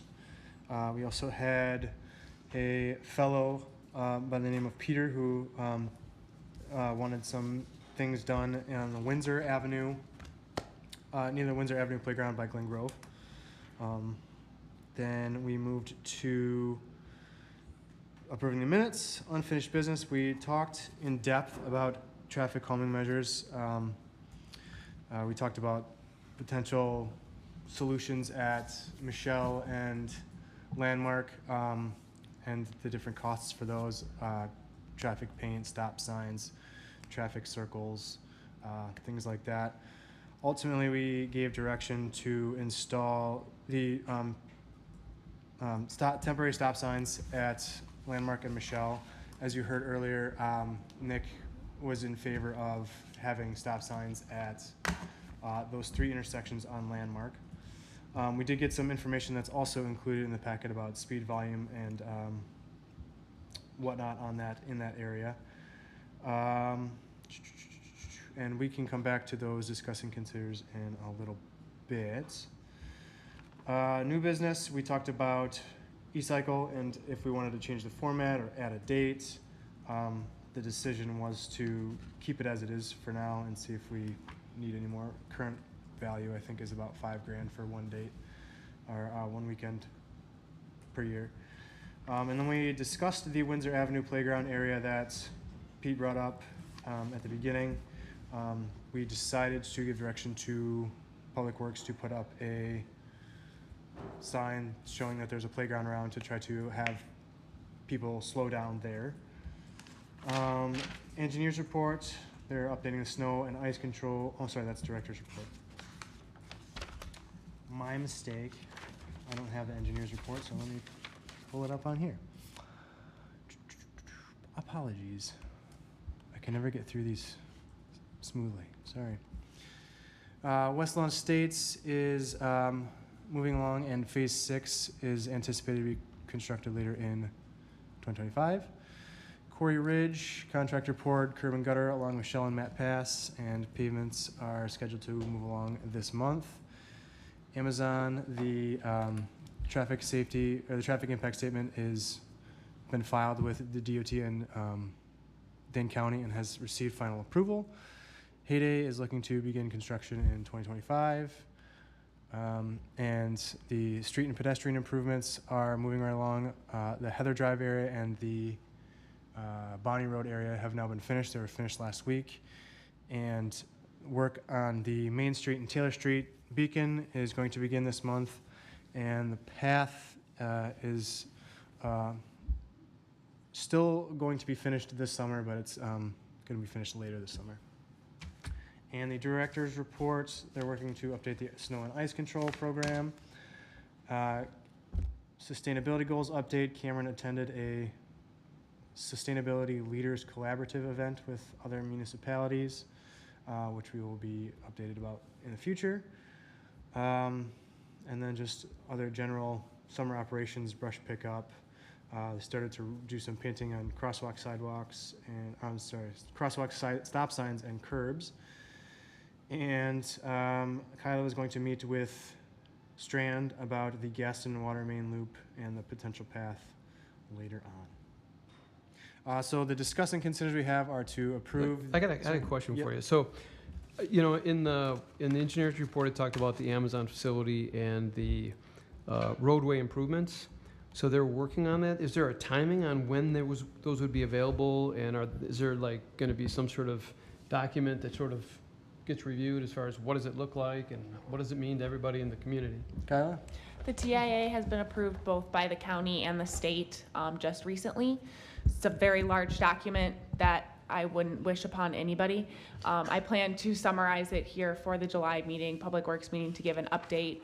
They are working through the final design of it though, so it'll all be just draft as what that design could look like. Okay, so I guess when we get to that point, it would be great through our communication methods to kind of send a real top line out to the community as soon as we have that available, just because a lot of people want to know. And the sooner we have something in front of people, I think the more accustomed or comfortable people will get. Thank you.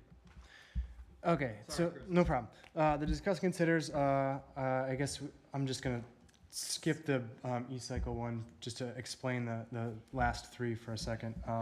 These were just directions for the Public Works and the committee, but per advice from legal, as I understand it, we should do a discuss and consider just to have some more formal information. The first one is discussing installing 2 stop signs on a, as of now, temporary basis at Landmark and Michelle. We did not discuss a specific end date on the 29th. We just sort of said it's sort of an amorphous end of summer to reevaluate. Personally, I think that, well, I'll get to my discussion once we actually talk about those things. But the second discuss and consider is no through truck traffic sign on Landmark to try to prevent some of those commercial vehicles from going through when they don't need to. And the third one is discuss and consider of a children's playground warning sign on Windsor Avenue for areas approaching the playground. So I guess we can go to the discuss and consider about the budget recommendation for e-cycle. I don't know if Cameron or Kyla want to summarize that. For the e-cycle, why are you looking at me? Oh, no, I can talk about it. So included in the packet was a memo regarding e-cycle for 2026. In 2025, we budgeted a little over $5,000 for the one-day event for Pelletieri to assist village staff with the event. We came in under budget. For that, we're looking for direction from this group on what that event looks like moving forward for 2026, so we can start coordinating with Pelletieri on budgetary numbers for the size of our community. I think not only that, when we were contracted with Waste Management, they provided bulk item pickup as well as e-cycle event. When we talked about this the first time around, this was just going to be a test and see how the community responds. So the one event, again, was just over $5,000. We have no consideration for a bulk item pickup event. That is another option that can be included in the budget. Again, it just was not for 25. So just looking, because that would be a change in service levels, just looking for some preliminary feedback from the board about what to bring forward in a budget. So I think that last year when we discussed this, we were going to see what the feedback was, if you had gotten any, staff were getting comments about bulk pickup before we added a bulk pickup day or something like that. We had have you gotten extremely positive feedback for the e-waste event. It was me and Cameron worked it with one of the public works staff for the loader, and we had people all day from 8 till noon. I agree with another e-waste, but for the bulk pickup, we're going to have like a potential drop-off site for other things outside from e-cyclers that. I think we had, so bulk item pickup, we had for the first month, we had a couple calls. Since then, I think people understand when they call and they ask. I think what I've heard from residents is they just want action to be taken. So they appreciate that Pelletieri is getting back to them, their items getting taken. I haven't heard as much on the cost to do the service. So I haven't heard pros or cons against it, but they are appreciative that it's getting taken care of. I know they have a price list, so. Yeah, I think the e-waste makes sense. It was a success based on the amount of stuff that was dropped off, clearly. I mean, it was great. Electronic waste is much easier to store. If I have a couch, I want to get rid of it. I'm not going to wait, for that particular event. So we would need to have multiple events. Otherwise, I think it's kind of a moot point for the bulk. But I totally support doing another e-waste event. Okay. And bulk would be roughly probably $10,000 or $11,000 per event, based off of what Pelletieri provided last year for estimates. Because they would pick up. They would not. They would highly. It would be much more expensive if they would go pick up. It'd be closer to $15,000-16,000. And I think that's where the benefit to the residents are. If you come pick it up, right? If I got to bring it over, well. Right. Is there, interest in a second e-way state, do you think? Or do you think one is just sufficient? Based out of the direction from Public Works Committee, it was just one was sufficient for 2026, doing it around the same time in April, which we would coordinate with Earth Day, as we did this year. I think as staff, we just look for opportunities. If for some reason like grant funding would become available to hold a second event, it's something we could expand the program. But just knowing where we are from a levy limit perspective, we didn't want to push. Okay. Any other comments? You want a motion on that? Paula? The only other feedback I gave during Public Works was the potential of having it then more than just one day. So like a weekend, or having somewhere where people could take it if they couldn't make it those hours, just kind of opening that up a little bit. You can take it to the town. I'm just kidding. That's a joke. Don't do that. But they do have it where you can just drop it off. And I don't know if that is something that you can look into.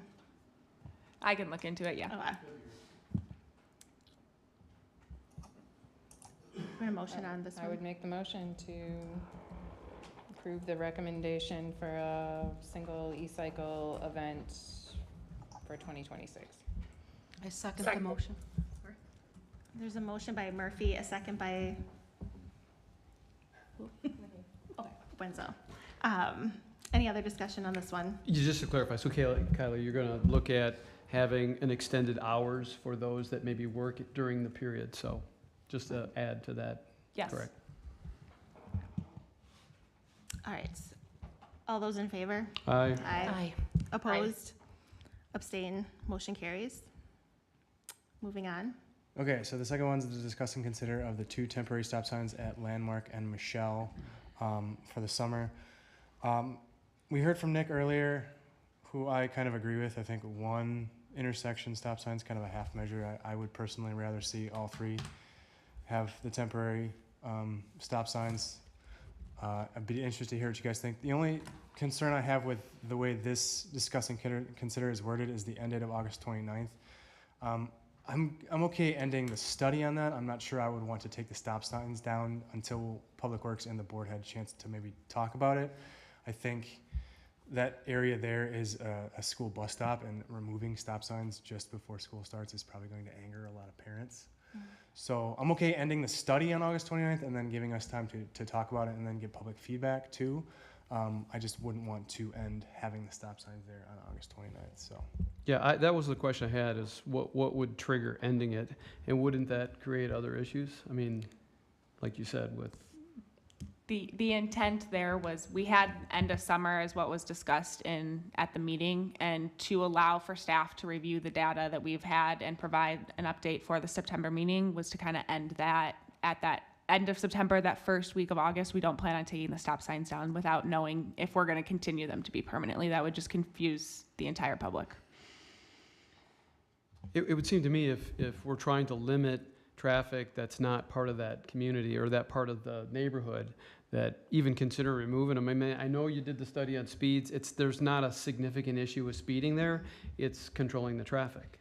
So I would certainly not want to remove them if we're going to put them in. I would be interested to hear what people have to say about 1 intersection versus 3 intersections as well. Could you be clear on the 3? So you got Landmark and Michelle. Landmark, Michelle, Landmark and School, and Landmark and Limestone. Landmark and School already has a stop sign. 4-way. Oh, okay, 4-way. Yeah, at each one. I would rather see all 3, and that's what I've been hearing from residents as well. They've sent. So I feel like we're kind of disregarding professional guidance by adding stop signs in these areas. We should be completing evidence-based safety measures and taking like proper recommendations by safety professionals. Adding stop signs where they're not warranted can create additional unsafe situations, and engineering standards and data exist for a reason. And when we install signs that don't meet that criteria, we risk creating more harm than good. And I think we really should be completing a Safe Streets for All study, which we have a grant to do, and follow the professional guidance of traffic calming measures and use evidence-based solutions to create actual, real, safer situations rather than creating false sense of security by putting stop signs in areas that are not warranted and may be creating less safe situations. So I'm all for investigating additional measures, but I think we should be following the industry standards on how to create safer streets for all users, bicycles, pedestrians, really vehicles also. And so I feel like it's not our job to make decisions that are emotionally based, and that we should be following data and facts. And what happens when the next neighborhood says, "Oh, there's too much traffic on my street. Are we going to put a stop sign in every single intersection in the entire village?" Like, we need to have a process and measures and steps that we take. I know it's an exaggeration, but you go on every street in every neighborhood and they say people drive too fast. There's kids playing, and like, what guidance should we have staff following to put up additional measures? I mean, we need to have some kind of standard. If, we heard from a lot of people, and we've got the numbers of the traffic. To me, we've got a commercial park with a lot of businesses, and there's traffic that goes that way because they want to go East School Road and up north, go south on Main. So I mean, to me, that's data that reinforces trying to create incentive for people that go to Culver's or Noodles not to go that direction, to go down to Commerce and go out the way that's designed for the heavier flow and stay out of the neighborhood.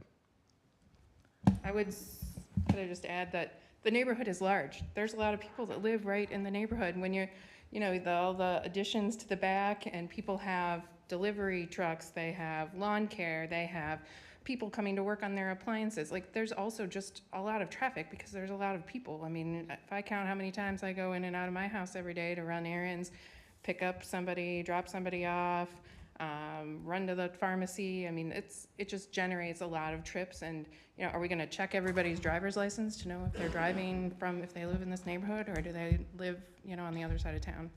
I'm just like, how much are we going to? So what do you recommend we do to keep the commercial traffic from the Commerce Park from going that direction to go south on in? So actionable item from a former board meeting, I did send out a letter to all the distribution businesses asking them to kindly not use residential roads. And I think that is the discuss and consider letter C, is to add that signage, and which I personally would agree with. I think, to Heidi has some excellent points that the board decision should be data driven. And if you look at the data, and I think the original complaint, first of all, was a crash, which wasn't at that intersection. Then we heard a lot of follow-up that speeds are too high on that road.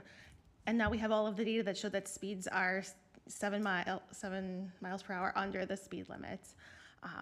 But I do understand that specific intersection of Landmark and Michelle had a stop sign at one point, and it was taken away.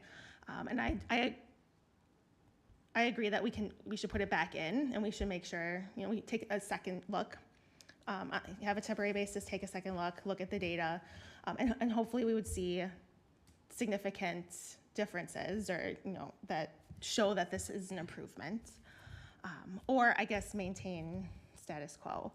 And if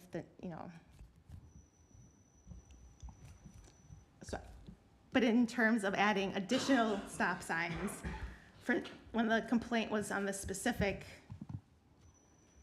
location, I guess to add a four-way stop at School Road, where if the issue is commercial traffic, they're already stopping and then turning.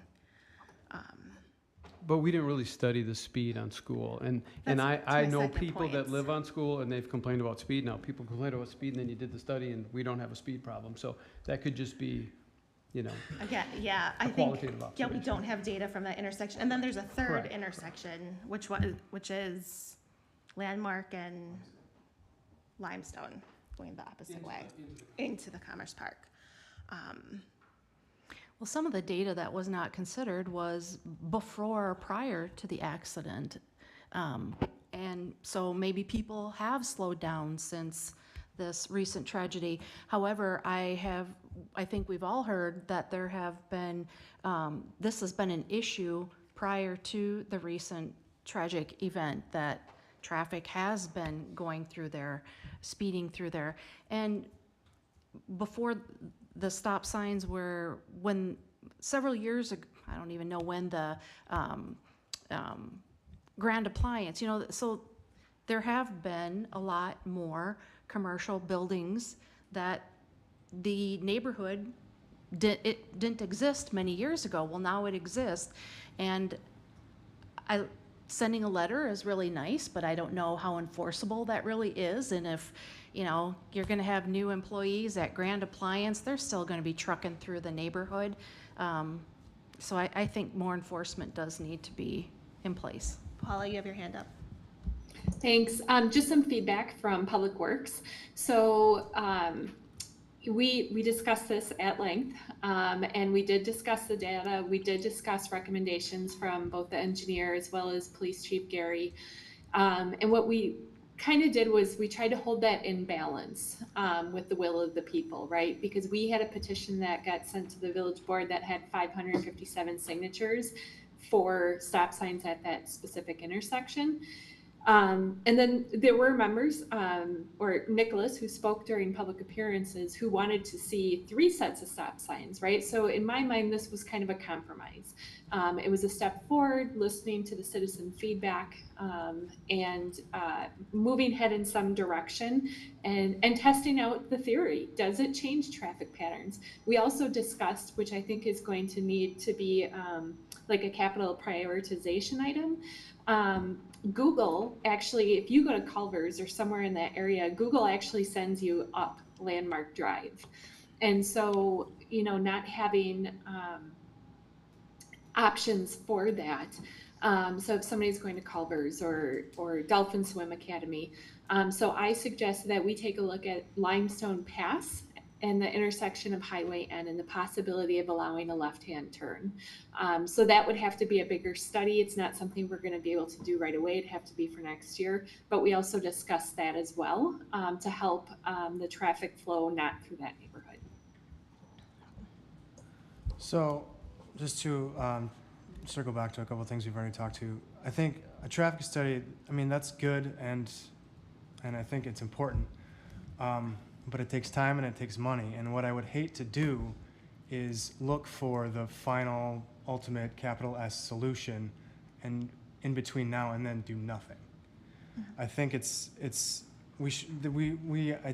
would like us to be able to be agile enough to make little responses to what people need while we're still looking for that ultimate end game solution. And to Heidi's point, I agree. I think it's important to get technical experts' input on this. I think that's valuable, but I also think we have to take into account non-technical people, the people who live in that area every day, who have been saying that something should be done. And I think we have to be able to respond to that. And I just would hate for it to take 6-12 months to then put stop signs in after that, or do nothing from now to then. Yeah, so, I like what you said, Paul. I think at some point, I'm not suggesting now, Chris, that there should be a study on should there be a controlled intersection at Limestone and N. But just to keep things moving, I would make a motion to take the recommendation from Public Works and move forward with installing 2, and I'll take temporary, 2 stop signs at the intersection of Landmark and Michelle for a 3-way stop. And, I think given the neighborhood feedback, 500 signatures, the need to reduce the incentive for through traffic for going through that neighborhood, I think that all reinforces that we put stop signs at that location. So that's my motion. All right. Just a motion by Pete. Is there a second? Second. All right. Second by Severson. Did you follow that? I did have a question then. So for guidance in the future for staff, like we had other stop signs that were removed at the same time that were also deemed to not be the safest way to control that intersection.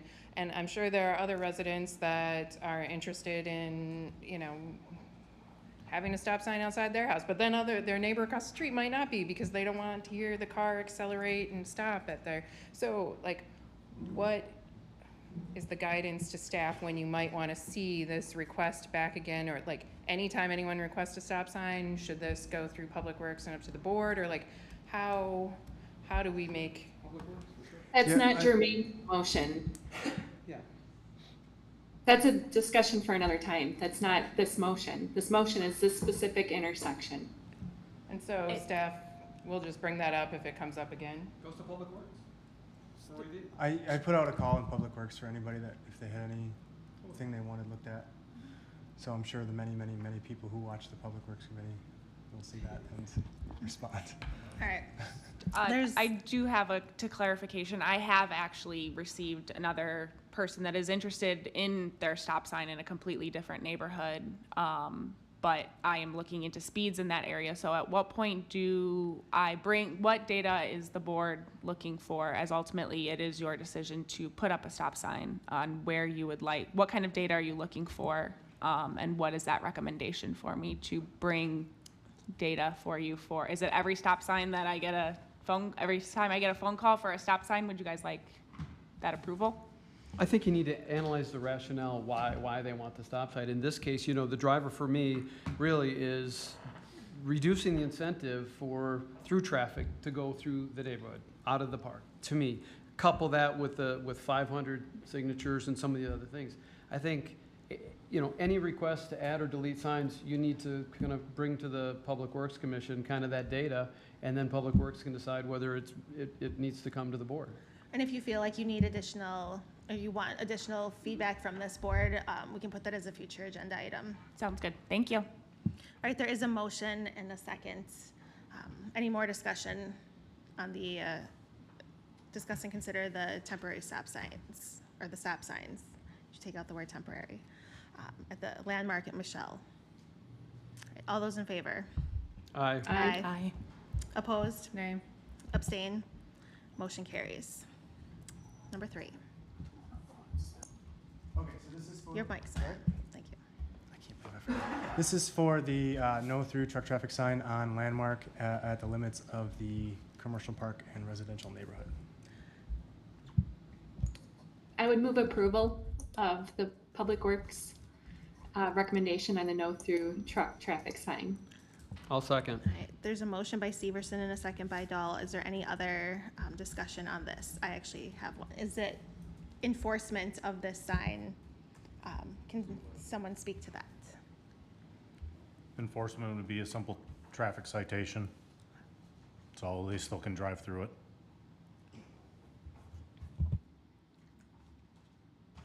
All right. Any other discussion on this? All those in favor? Aye. Opposed? Abstain? Motion carries. Number 4. Last one, installing 2 playground warning signs on Windsor Avenue approaching the playground. It's a yellow sign with kids on a teeter-totter.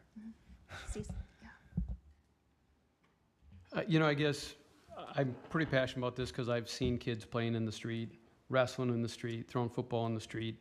And since we've got that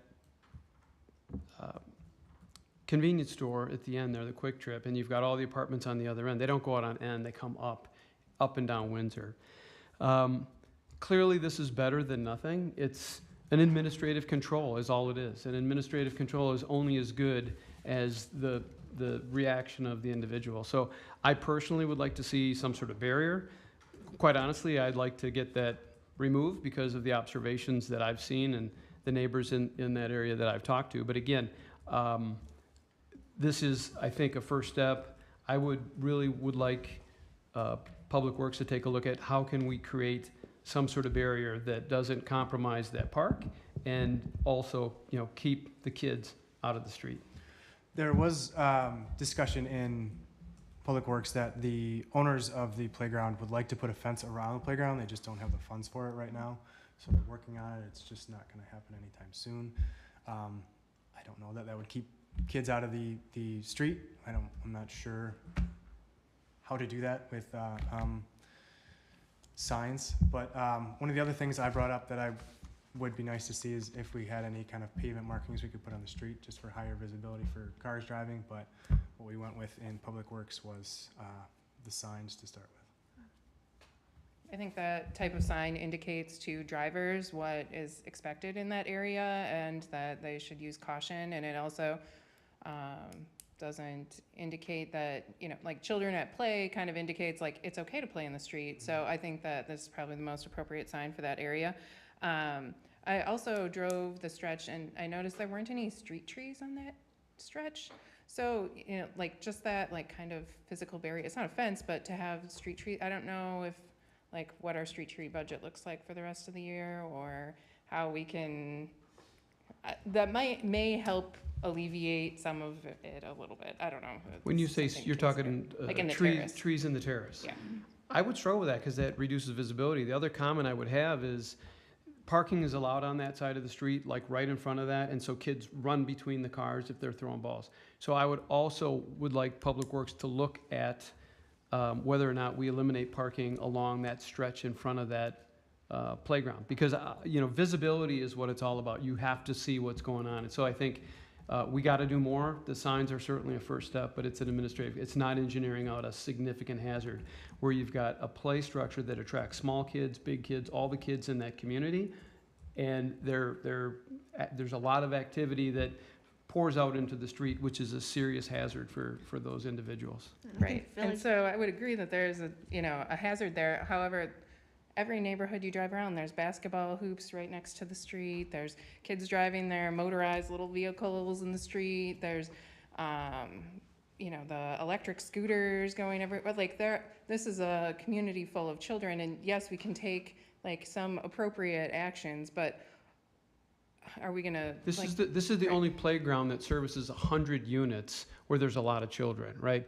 Most playgrounds are in the backyards. I'm not suggesting that those hazards or those conditions shouldn't be addressed, but I have seen a lot of near misses, right? When you see a near miss and you don't take corrective actions, you're gonna have an event. It's not a matter of if, it's when. So I really firmly believe we need to take this serious, Heidi, and maybe you don't think we need to do more than signs, but I firmly believe eliminating parking would be a really wise thing for us to do, and I think that needs to go back to Public Works. Right. So there is the discuss and consider for the warning signs. There's maybe some direction then to investigate further options at Public Works in terms of parking. And I do know that staff have excellent relationship with the building manager and have, engaged the SRO is over there, and there's potential we're going to discuss on Wednesday library programming, increasing our programming there. They've had some staff turnover, but I think that we're kind of moving in a positive direction to provide more service, to actually the whole community over there. I would move approval of the installation of 2 W15-1 warning signs on Windsor Avenue. I'll second. There's a motion by Severson and a second by Murphy. Any more discussion? Yeah, and I would just like to say that I would like to have Public Works take up looking at other options, including eliminating parking along that side of the street. All right, that's staff direction. Okay. All right. There is a motion and a second. All those in favor? Aye. Aye. Opposed? Abstain? Motion carries. Let's talk about the ad hoc housing chapter update committee, whose agenda is linked in their agenda is in our agenda. Chris. I will take it, and Paul, if I miss anything, let me know. We met finally on June 5th at 6:30. We were joined by some of the Dane County Regional Housing Strategy staff. We went through a few exercises and to try to figure out what we believe some of these priorities for the housing shortage in the village should be. That included things like senior housing, diversity of the housing stock, some potential zoning changes and things like that. We talked about housing data and trends in the village. We approved a public participation plan, which we added a couple of sort of public involvement meetings to it to get some public feedback on what we're doing. And we approved that. We discussed the housing survey, came up with a few different places, well, not a few, but a lot of different places to reach out to community members to try to get feedback for that survey, and approve that. And our next steps are, they're gonna start the survey, as I recall, July? Or is it? Yeah. Yeah. And that'll go for about a month, a little, 2 weeks. It ends around Marketplace Days, right? Yeah. Yeah. Yes.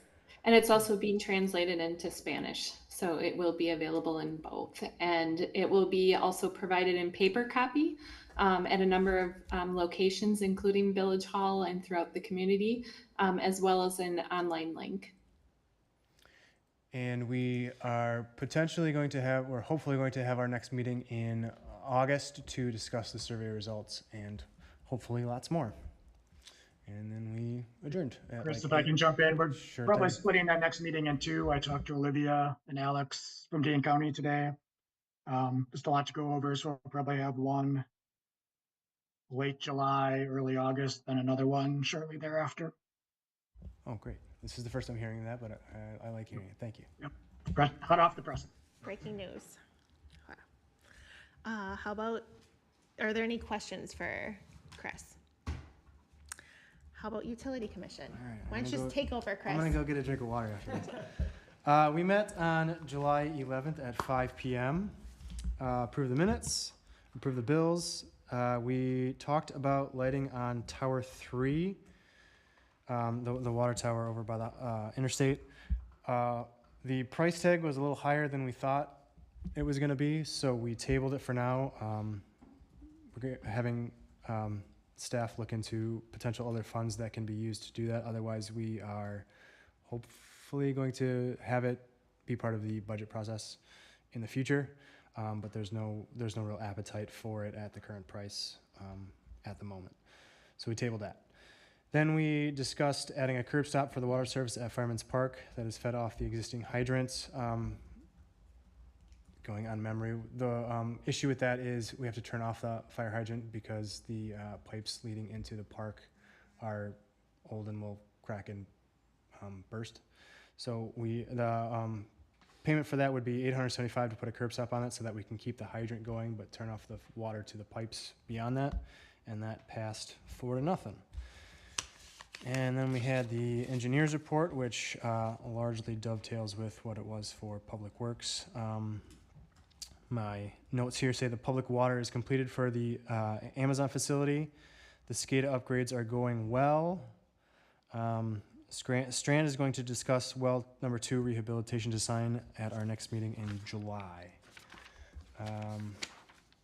And the director's reports, the Verizon service on the water tower by the interstate should be finished soon. The consumer confidence report was completed for the water utility in 2024 and is available on the village website. I'm sure it is super fun to read. Water towers have been cleaned and they finished spring hydrant flushing at the end of May. Future agenda items, we're going to talk about the Well 2 presentation and a potential Ellers presentation in August and budget in September. And then we adjourned after 15 minutes or so. Shorter than this meeting. Any questions for Chris on Utility Commission? All right, reports from village officers. Rick. I have nothing to report. Excellent. Finance Director. Oh goodness. Okay, so we got through the second part of that agenda pretty quick. This agenda point is and we'll have a similar point here for the next couple of months as we kind of really get through, budget season really kicked off about the second half of April. And so now we're working on that final prioritization survey for the village board to prioritize each project. It's going through quality review right now. I've compiled all the projects that each department has submitted, evaluated. Again, just going through review, should be released at some point tomorrow. for the village board to take a look at the July 7th meeting. So between now and the next meeting, I will summarize the results of that survey. So just wanted to put on the board's radar that you will kind of see pesky emails coming for about a two-week stretch to make sure that we're getting the feedback. I'll summarize the results. Once we have the results, we'll have a discuss and consider on the July 7th board, and that information gets submitted to Ellers to start modeling in our cash flow model as well as the property tax impacts. So all of those things are kind of coming down the pipeline here shortly. I guess I also just want to strongly encourage board members that village staff knows these projects very intimately. And so while I can only put 100 to 150 characters in the surveys that describe certain projects, I would highly encourage that board members take the time to work with staff and or the committee members who have talked about these projects at length in the past about what the needs are. There are a couple projects that are, for example, community shelter at Community Park, a couple different options to consider. So definitely being ready to have those conversations on July 7th about hopefully there's a solution to a suggestion that's being brought forward. This would also be the time if for some reason there's a project not on there that the board would like to be considered. That can be done at that time as well. And again, there's no tax impact that is identified at the capital prioritization packet. So it will just be a listing of what the composite rating is for each project, along with kind of just to summarize, maybe potentially some pictures and other things added. Again, this document is not really meant as a community document. We can certainly create a shareable document for the community, but this is much more kind of one-liner details about what the projects are. And then should the board want to have staff create a village or a outward-facing document, that is something that we could do, but we don't currently do. And so, as Chris mentioned, Ellers will be at the August 13th Utility Commission meeting. The utilities portion of this prioritization plan is going to be done through that process. So unlike the tax levy projects, the rate supported projects, we have to balance the projects with what the potential impact on the increase of rates could be. So that will be presented preliminarily at August 13th. Should we have to go back to the drawing board, push projects back, change order, that will be then able to have for final budget consideration in September. September is a very busy month for budget meetings. So anybody in the community who's getting involved or wants to get involved, definitely stay tuned, sign up for agenda updates, and we'll keep going along. Inga and I have been working on the mailer for the transparency module, along with providing some information about our budget process and the timeline, as well as the other taxing jurisdictions. That will be sent to the mailing company on Thursday, and the goal would be to have that go out sometime next week. So we're just working on that. Again, that's going to be a 4-page total, 2-page printed back and forth. Looks really good. Again, going through kind of that quality review stage right now. Any questions for me on the process? What is the deadline that the board will have for prioritization? June 30th. Right. So I suggest everyone put that in their calendars. And like Cameron said, it isn't something that you can really do on the last day. So it's going to be, so going through quality review. Quality review is Matt's review. So I don't want to tell him what his schedule is going to be, but it should be coming out here in the near future. Correct. You want to make a joke? Oh, okay. Yeah. All right. Any comments or questions for Cameron? All right. Let's move on to number 9, communications and miscellaneous business. First up is consider approval of vouchers. There's the bills list linked in the agenda. You had a question. There was a splash pad license for $1,000. What is that? We have to pay the city for that? That allows us, because the splash pad is technically a pool, so we have to follow pool guidelines, even though there is no,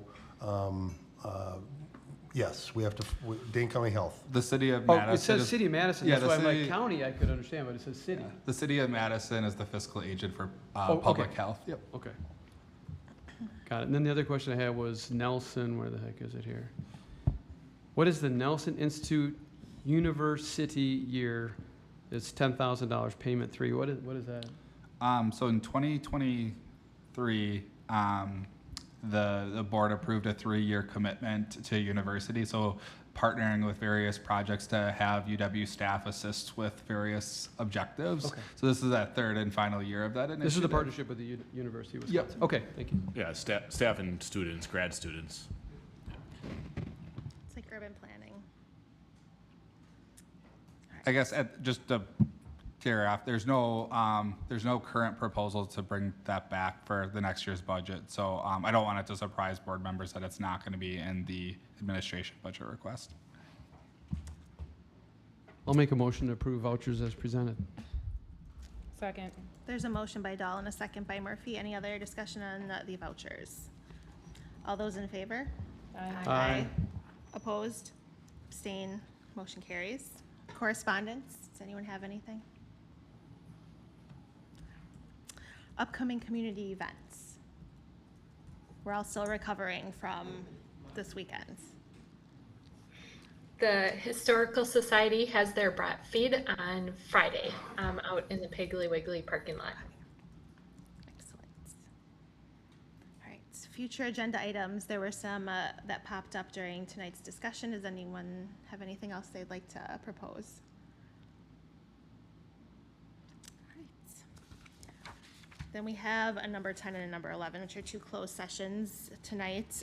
One for village administrator check-in, because it's midway through the year. We had postponed this from the last agenda. And then the second is regarding a recommendation from the police department for a denial of operator license.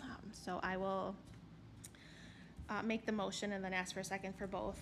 Rick, do you want me to do you want to add anything else before we move into closed? No, these you can just make the motion right away. Okay. So I'll make the motion that the Village of Cottage Grove Village Board will enter into closed session pursuant to Wisconsin State Statute 19.85, paren 1, paren C, considering employment, promotion, compensation, or performance evaluation data of any public employee over which a governmental body has jurisdiction or exercises responsibility. Is there a second? Murphy will second. Thank you, Heidi. It's a roll call vote. Benzo? Aye. Dahl?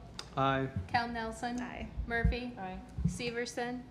Aye. Stoa? Yes. All right, and then I will make a motion that the Village of Cottage Grove Village Board will enter into closed session pursuant to Wisconsin State Statute 19.85, paren 1, paren F, considering financial, medical, social or personal histories or disciplinary data of specific persons, preliminary consideration of specific personnel problems, or the investigation of charges against specific persons, except where par paren B applies, which, if discussed in public, would be likely to have a substantial adverse effect upon the reputation of any person referred to in such histories or data or involved in such problems or investigations. Is there a second? Second. Benzo? Aye. Dahl? Aye. Cal Nelson? Aye. Murphy? Aye. Severson? Aye. And Stoa? Yes. All right, do I need to invite anyone to stay in closed session? Do we do that here? Yes. Yes, we can handle the second one first and have the applicant in for that closed session.